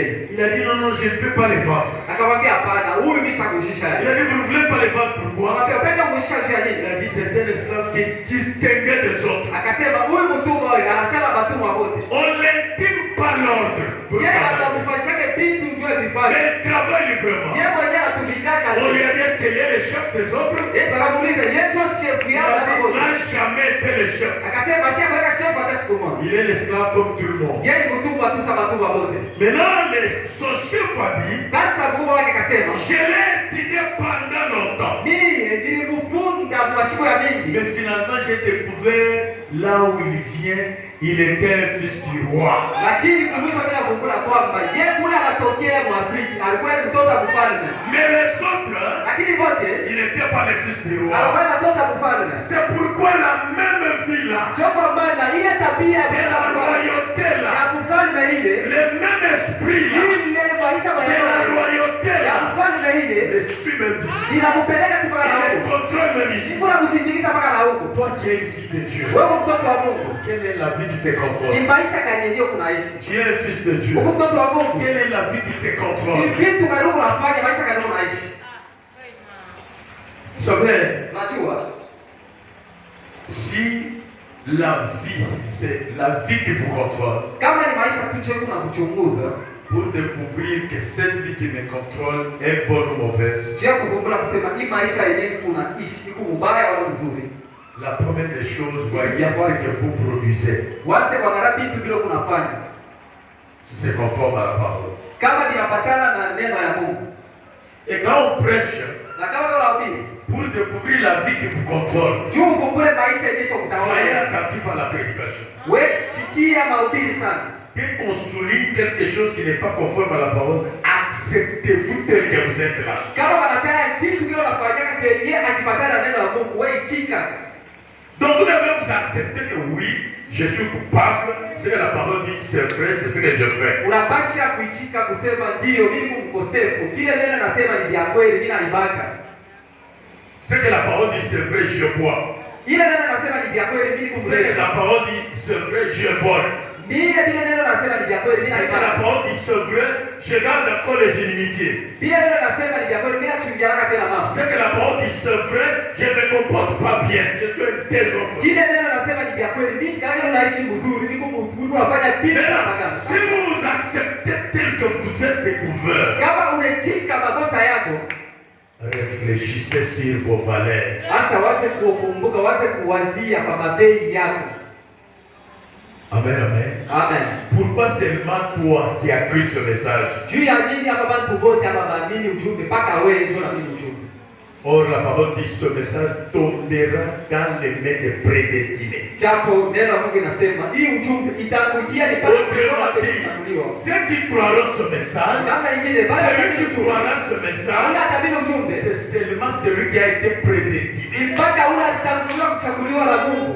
Mais toi tu as pris ce message. Lakini wewe unaamini ujumbe. Ce n'est pas chose facile. Haina kitu chepesi. Donc tu es prédestiné. Tu dois réfléchir sur ta valeur. Unapasha sasa kuwaza. Tu dois réfléchir sur ta valeur. Unapasha kuwaza. Je dois réfléchir sur ma valeur. Mimi napasha kuwaza. C'est la fin de Félix. Kama mtoto Felix commence à réfléchir sur ses valeurs, anajua kusema baba yake il ne peut pas manger des manions grillés dans la rue. Ashitaka kuuza mioko yenyewe unashisha barabara. C'est la fin de Félix. Kama mtoto wa Felix commence à réfléchir anajua kusema babangu ni sur ses valeurs, kujua bei yake. Il ne peut pas marcher seul sans les garde-corps. Ashasi kutembea tu wazi hivi bila kukuchunga. Pourquoi toi tu te laisses tomber trop bas comme ça? Tu as dit ni wewe unafanya mpaka dhambi vile. Frère, est-ce que tu dois donc si tu t'acceptes tel que tu es? Kama nilichika vile huko. Oui, moi je suis un fils de Dieu. Mais j'ai commis une erreur. Je suis une fille de Dieu. J'ai commis une erreur. Je suis une fille de Dieu. Je ne devrais pas me comporter comme cela. Quand vous dites je suis une fille de Dieu, mais je ne devrais pas me comporter comme cela. Tu as découvert ta valeur. Tu as découvert ta valeur. Est-ce que tu peux applaudir pour la parole? Pourquoi je suis combattu? C'est parce que je ne suis pas contre du camp du diable. C'est pourquoi il me fait la guerre. Pourquoi les choses compliquent ça? Le diable ne peut pas compliquer ses enfants. Il complique ceux qui ne sont pas de son royaume. Maintenant, quand vous découvrez vos valeurs, vous allez voir que vous allez cultiver les bons traits du caractère. Donc vous allez dépousser les choses qui plaisent toujours aux gens, qui plaisent à Dieu. Ah, frère Abraham m'a révolté vraiment. Écoutez, Frère ici, la vie c'est quoi? La vie c'est quoi? Il dit la vie c'est ce qui vous contrôle. Frère, donc vous devez être un maître. Pourquoi j'ai dit vous devez faire tout pour vous connaître? Parce que je peux me réveiller comme ça. Mais vous sentez pousser d'aller boire.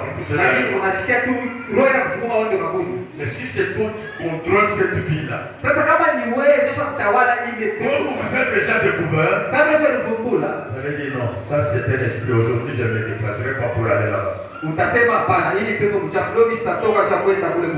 Vous restez là-bas. Et ça passe.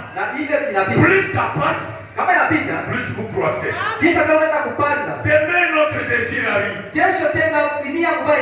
Vous dites non, ça ce n'est pas la parole. Ça c'est le diable. Pourquoi tu commences à découvrir facilement et hésiter facilement?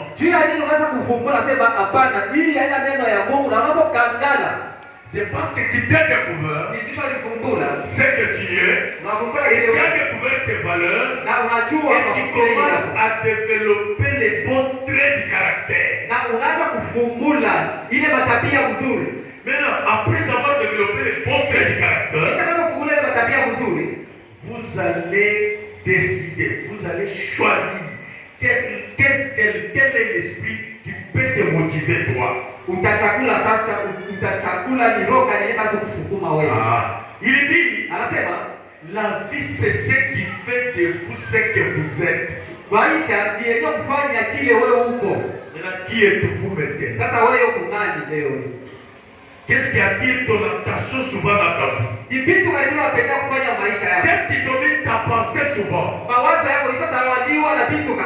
La vie, c'est ce qui fait ce que vous êtes. Maintenant, qui êtes-vous? Dans la maison, dans les quartiers, au travail, qui êtes-vous? À l'arrêt, qui êtes-vous? Ici à l'église, qui êtes-vous? Devant ta femme, qui êtes-vous? Quand vous voyez une femme mal habillée, qui êtes-vous?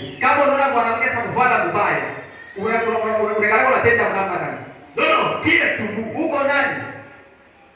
Vous êtes chrétien? Vous êtes adultère? Vous êtes convoitaire? Quand une femme s'habille mal, devant toi, elle remarque que cet homme me suit, alors je dois le séduire. Il commence à marcher d'une manière, donc de façon à te séduire. Qui êtes-vous? Kama mwanamke shakuvala mubaya na anaangalia sema huyu mwanaume wewe anatamani. Anaanza kutembea mnamna ya kuvutia tu mfuate. Parce que nous avons la prière. Les gens sont debout. Prions Seigneur Dieu, Malachie 4, Apocalypse. Tukisema kwamba unaona watu bila nafasi zangu.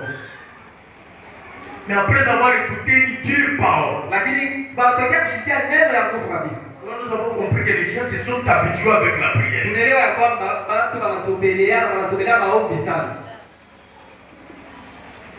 Qui êtes-vous? Uko nani? La vie, c'est ce qui vous contrôle. Maisha ni bidii kuchunguza ndio c'est ce qui fait ce que vous êtes. Maisha ni bidii kufanya kile uko. C'est pourquoi je vous ai toujours dit, vous ne vivrez jamais au-delà de ce que vous êtes. Ndio maana mimi nimeambia kila siku haustaishi zaidi kushindia kile wewe mwenyewe uko. Est-ce qu'il y a quelqu'un qui peut applaudir pour la parole? Même vous les jeunes gens. Akaba wa vijana.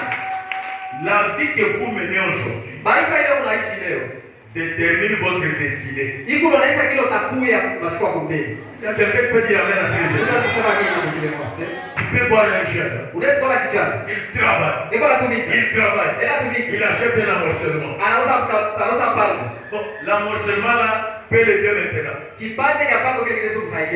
Donc ce qu'il achète aujourd'hui, c'est ce qui va l'aider au futur.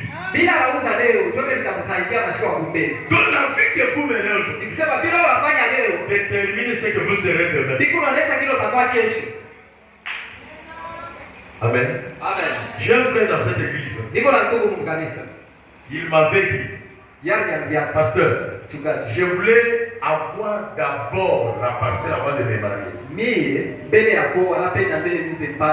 Mais j'ai commis une erreur, je me suis marié. Maintenant, avant que j'atteigne 4 enfants, 3, lakini nilitenda kosa kubwa sana. Nilioa mbele bila kuuza mpango, lakini mbele nipate watoto 3 wala 4. J'aurai la parcelle. Nitauza mpango. Avant que j'ai même 4 enfants. Mbele nipate hata watoto 4. Maintenant, quand il a conçu cette idée, il a changé la manière de travailler. Wakati alipata ile mawazo na namna yake ya kutumika alibadilisha. Mais je suis surpris dernièrement. Lakini mashiku tu yenyewe napita hapa ni. Le frère me dit, pasteur, vraiment, si vous trouvez, si comme les gens vous côtoient souvent, si quelqu'un vient et dit, il a besoin de quelqu'un qui peut acheter la parcelle, intéressez-moi vraiment, je suis déjà prêt. Kaniambia mchungaji, kama unasikia habari ya mtu anasema anataka kushisha mpango, niambie ni tayari. Alors je vais poser la question. Qu'est-ce que tu as fait pour avoir cet argent? Nilimuuliza unafanya nini tupate makuta kuuza na mpango? Il m'a expliqué. Alinifasiria. J'ai dit, dans ce monde, il y a des gens courageux. Nilisema dunia ya Mungu ubantu biko na bidii. Amen. Amen. Maintenant, aujourd'hui, il a l'argent. Mais pour avoir cet argent, il a vécu une certaine vie avant. Il a déjà déterminé que cet homme aurait la parcelle. Non, la vie qu'il a fait mener enfant a déterminé réellement que cet homme aura la parcelle. La vie que tu mènes aujourd'hui détermine quoi demain. La vie que tu mènes aujourd'hui, ma sœur, détermine quoi? Dada, maisha ile unaishi leo ikunaonesha vous les jeunes gens, la vie que vous menez détermine quoi? wewe vijana, maisha ile unaishi leo kesho itakupatia nini? Il y en a qui mènent la vie aujourd'hui mais qui déterminent l'enfer.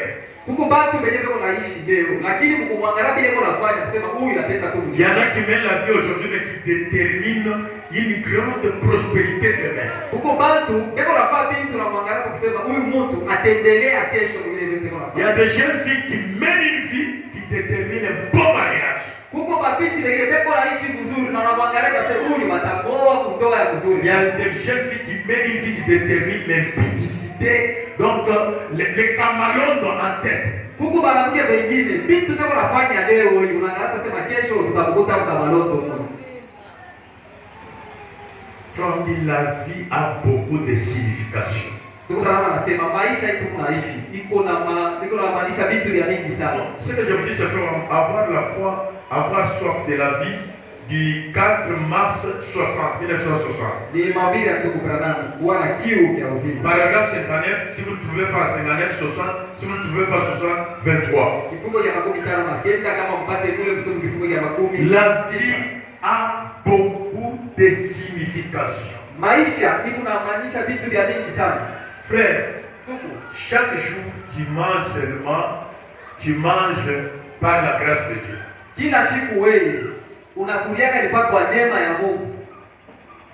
Maintenant, tu es marié, tu as les enfants.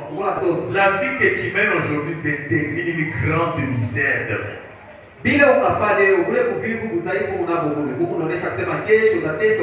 Écoutez-moi très bien. Je ne veux pas voir quelqu'un distrait. Relevez vos têtes, regardez-moi ici. Regardez-moi ici. La vie a beaucoup de signification. La vie a beaucoup de signification.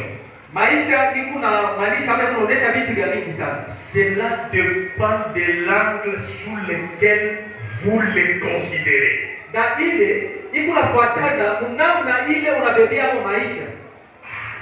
Est-ce qu'elle interprète un jour? On me savait bien comment. Parce qu'il faut qu'il guide. Il dit, la vie a beaucoup de signification. Maisha kama ifuatilia iko mahali ya kuachana chana na iko na mifano ya kuachana chana. Cela dépend de l'angle sous lequel vous les considérez. Na tutaona kenye utakuwa kesho kufuatana na namna yenyewe unabebea maisha. La vie a beaucoup d'aspects. Maisha iko na mahali ya kuachana chana.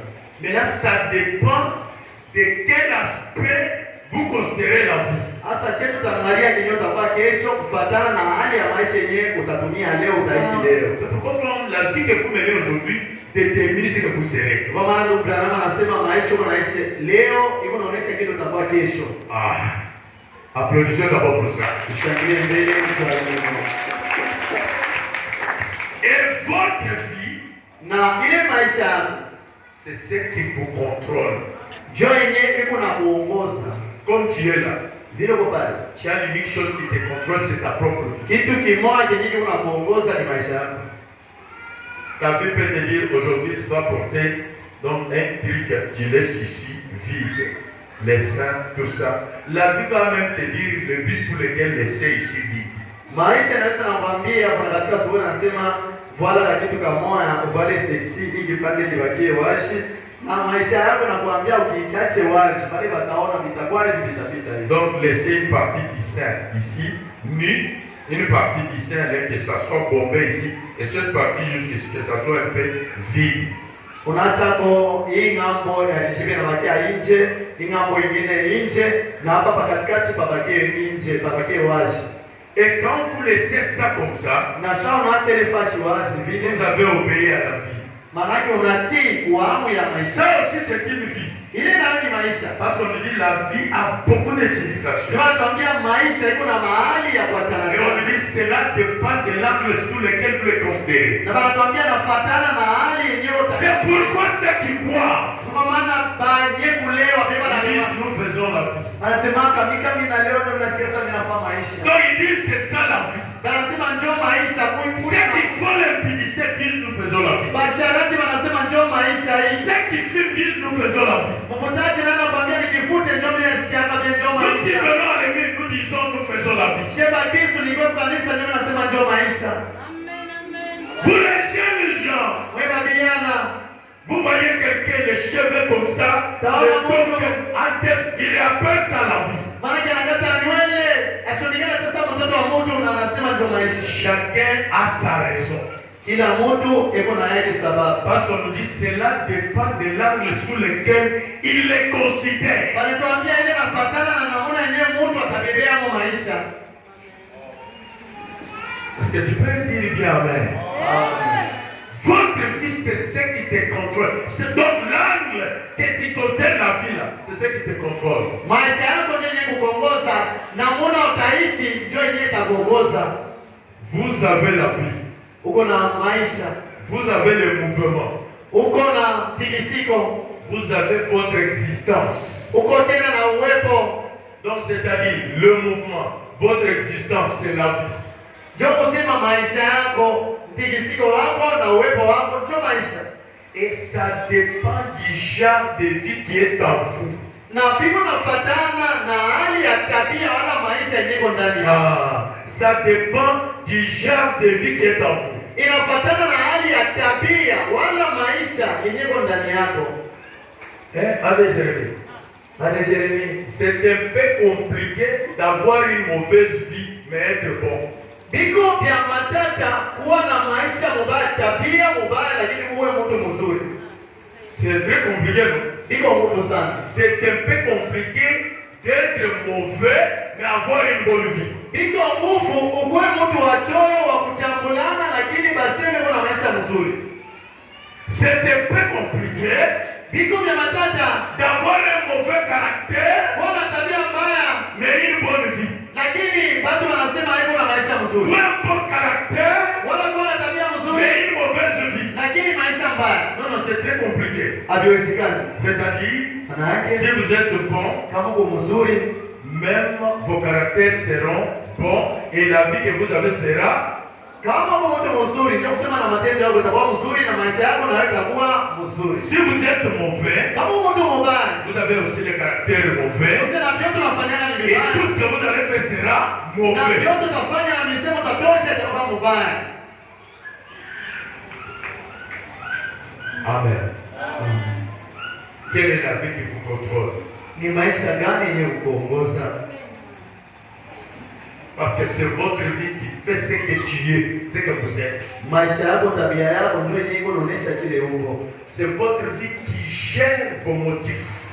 Tabia yako na maisha yako ndio yenye kuongoza maisha yako na mashabaha yako yote. Donc c'est votre vie qui est gérante. Manake ni maisha yako ndio kiongozi. Voilà. Gérant de votre motif, de votre but, de tout ce que vous faites, c'est la vie. Maisha yako ndio kiongozi ya vyote unawaza, vyote unafanya na vyote unapanga. Nous voulons prier. Tunataka kuomba. Je vous aide à vous découvrir. Unanisaidia mfungule na mtambue. Si vous avez un bon cœur, Kama una moyo mwema, si vous avez un bon esprit, kama una roho nzuri, donc vous avez une bonne vie.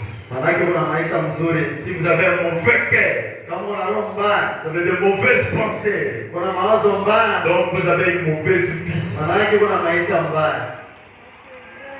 Vous savez, Unajua, j'ai ce téléphone ici. niko na hii simu. Qui les contrôle?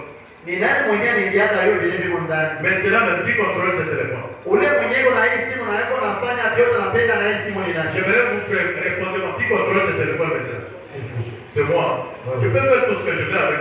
Nikisema niingie fashion itaingia ni telefoni Même yako. maintenant, je peux les jeter ici. Hata kama mimi nimepiga chini, Le téléphone ne dira pas pourquoi tu m'as jeté ici. telefoni haitasema njoo neno nilipika hapa. Soit je peux les poser librement et volontairement en les protégeant. Wala mimi naweza kubeba mshwari nati ya chini ndio mimi naika pale ili kuichunga. Pourquoi? Juu ya nini? Parce que je connais l'utilité de ce Juu téléphone. mimi najua bei na maana ya Je connais la telefoni. valeur de ce Mimi téléphone. najua bei ya ile telefoni. Maintenant, Sasa si la vie est mauvaise, kama maisha mbaya elle commence à me contrôler. na inaanza kuniongoza, Elle va m'imposer, ni maisha yangu ndio itakuwa na nisukuma, m'obliger. iko nanifashisha de faire ce qui est mauvais, kulewa. Ile sasa nasa kulewa ni mbaya. Tout en connaissant que ce que je fais ce n'est pas bien, mais la vie m'oblige, c'est mauvais, tu dois le faire. Maana maisha inanisukuma nilewe, ile sasa najua kulewa ni mbaya, niambatane na sauti ya Mungu. C'est pourquoi tu dis, Kumano nasema j'ai prié, il n'y a pas de chance. Mchungaji, mimi nabamba na madecision, mimi nachoka. J'ai jeûné, il n'y a pas de chance. Mimi nafunga, mimi naomba kuna. Cet esprit-là revient toujours. Ule pepe ndo bana rudia. Non. Donc la vie, la mauvaise vie là, c'est bien-être qui t'a déjà dominé. Elle t'impose, elle t'oblige et elle fait tout ce qu'elle veut. Ile maisha mbaya ndio inakutawala, iko na kusukuma na kufanishisha na wewe unafanya vyote ile maisha inapenda. Alors maintenant, je vais te demander de faire le divorce. Asa hapa tabulomba uvunje ndoa. Et faire le divorce par force. Uvunje mahusiano kwa nguvu. Et décider. Na wame Parce que si je jette le téléphone là-bas, kama mimi natuma telefoni pale, ça va se casser. Kia kwanza itavunjika. Et si ça se casse, kama inapasuka, il y a d'autres téléphones, seulement les ça c'est quoi? Les displays ici, vous arrivez, on vous demande $50, mais le téléphone là a peut-être $70. Kwa ma telefoni nyingine uliuza na $80, ikipasuka display itakwambia $60. Alors vous dites non, inutile de réparer. Ndio nasema hapana, kwa ile 60 ongeze kwa $20 niuze nyingine ya sasa. Donc c'est le même temps tu peux c'est la chose la plus valeureuse qui est encore là, c'est ton âme. Kitu cha bei sana kiko ndani yako, ndani ya ile mwili yako ni nafsi. Alors si tu acceptes la mauvaise vie, te dominer, te contrôler, t'envoyer au élevé, un jour tu vas perdre ton âme. Kama unachika maisha mbaya kukuongoza, kukusukuma, kupeleka kote napenda, siku moja utapoteza ile nafsi yako. Est-ce que quelqu'un a compris? Amen. Est-ce que vous avez compris?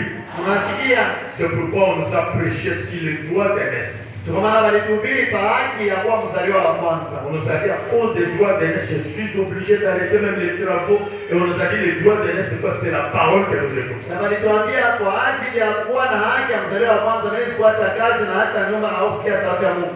Na haki ya mzaliwa wa kwanza ni nini? Ni neno la Mungu. On nous a dit les droits d'aînesse, c'est le message. Walituambia haki ya kuwa mzaliwa wa kwanza c'est le Saint-Esprit. Haki ya kuwa mzaliwa wa kwanza À cause de cette parole, kwa ajili ya neno. je peux fermer tout et venir. Niwezi kufunga kuacha kazi yangu. Pas à cause du pasteur. Hapana njoo. Pas à cause de l'église. Hapana njoo. Pas à cause de l'huissier. Hapana njoo À bashemasi. cause de la parole. Lakini kwa Je peux faire les pieds na kutembea Mungu. et venir écouter la parole. Kutoka Morashi. À cause de la parole, Njoo kusikia je neno. peux payer les transports Yesu lipa transport. pour venir écouter la parole. Kutokea kwa Reshi mpaka huko njoo kusikia sauti ya Parce Mungu. que je reconnais la valeur de la parole. Mimi najua bei ya neno. Tawala maisha yangu.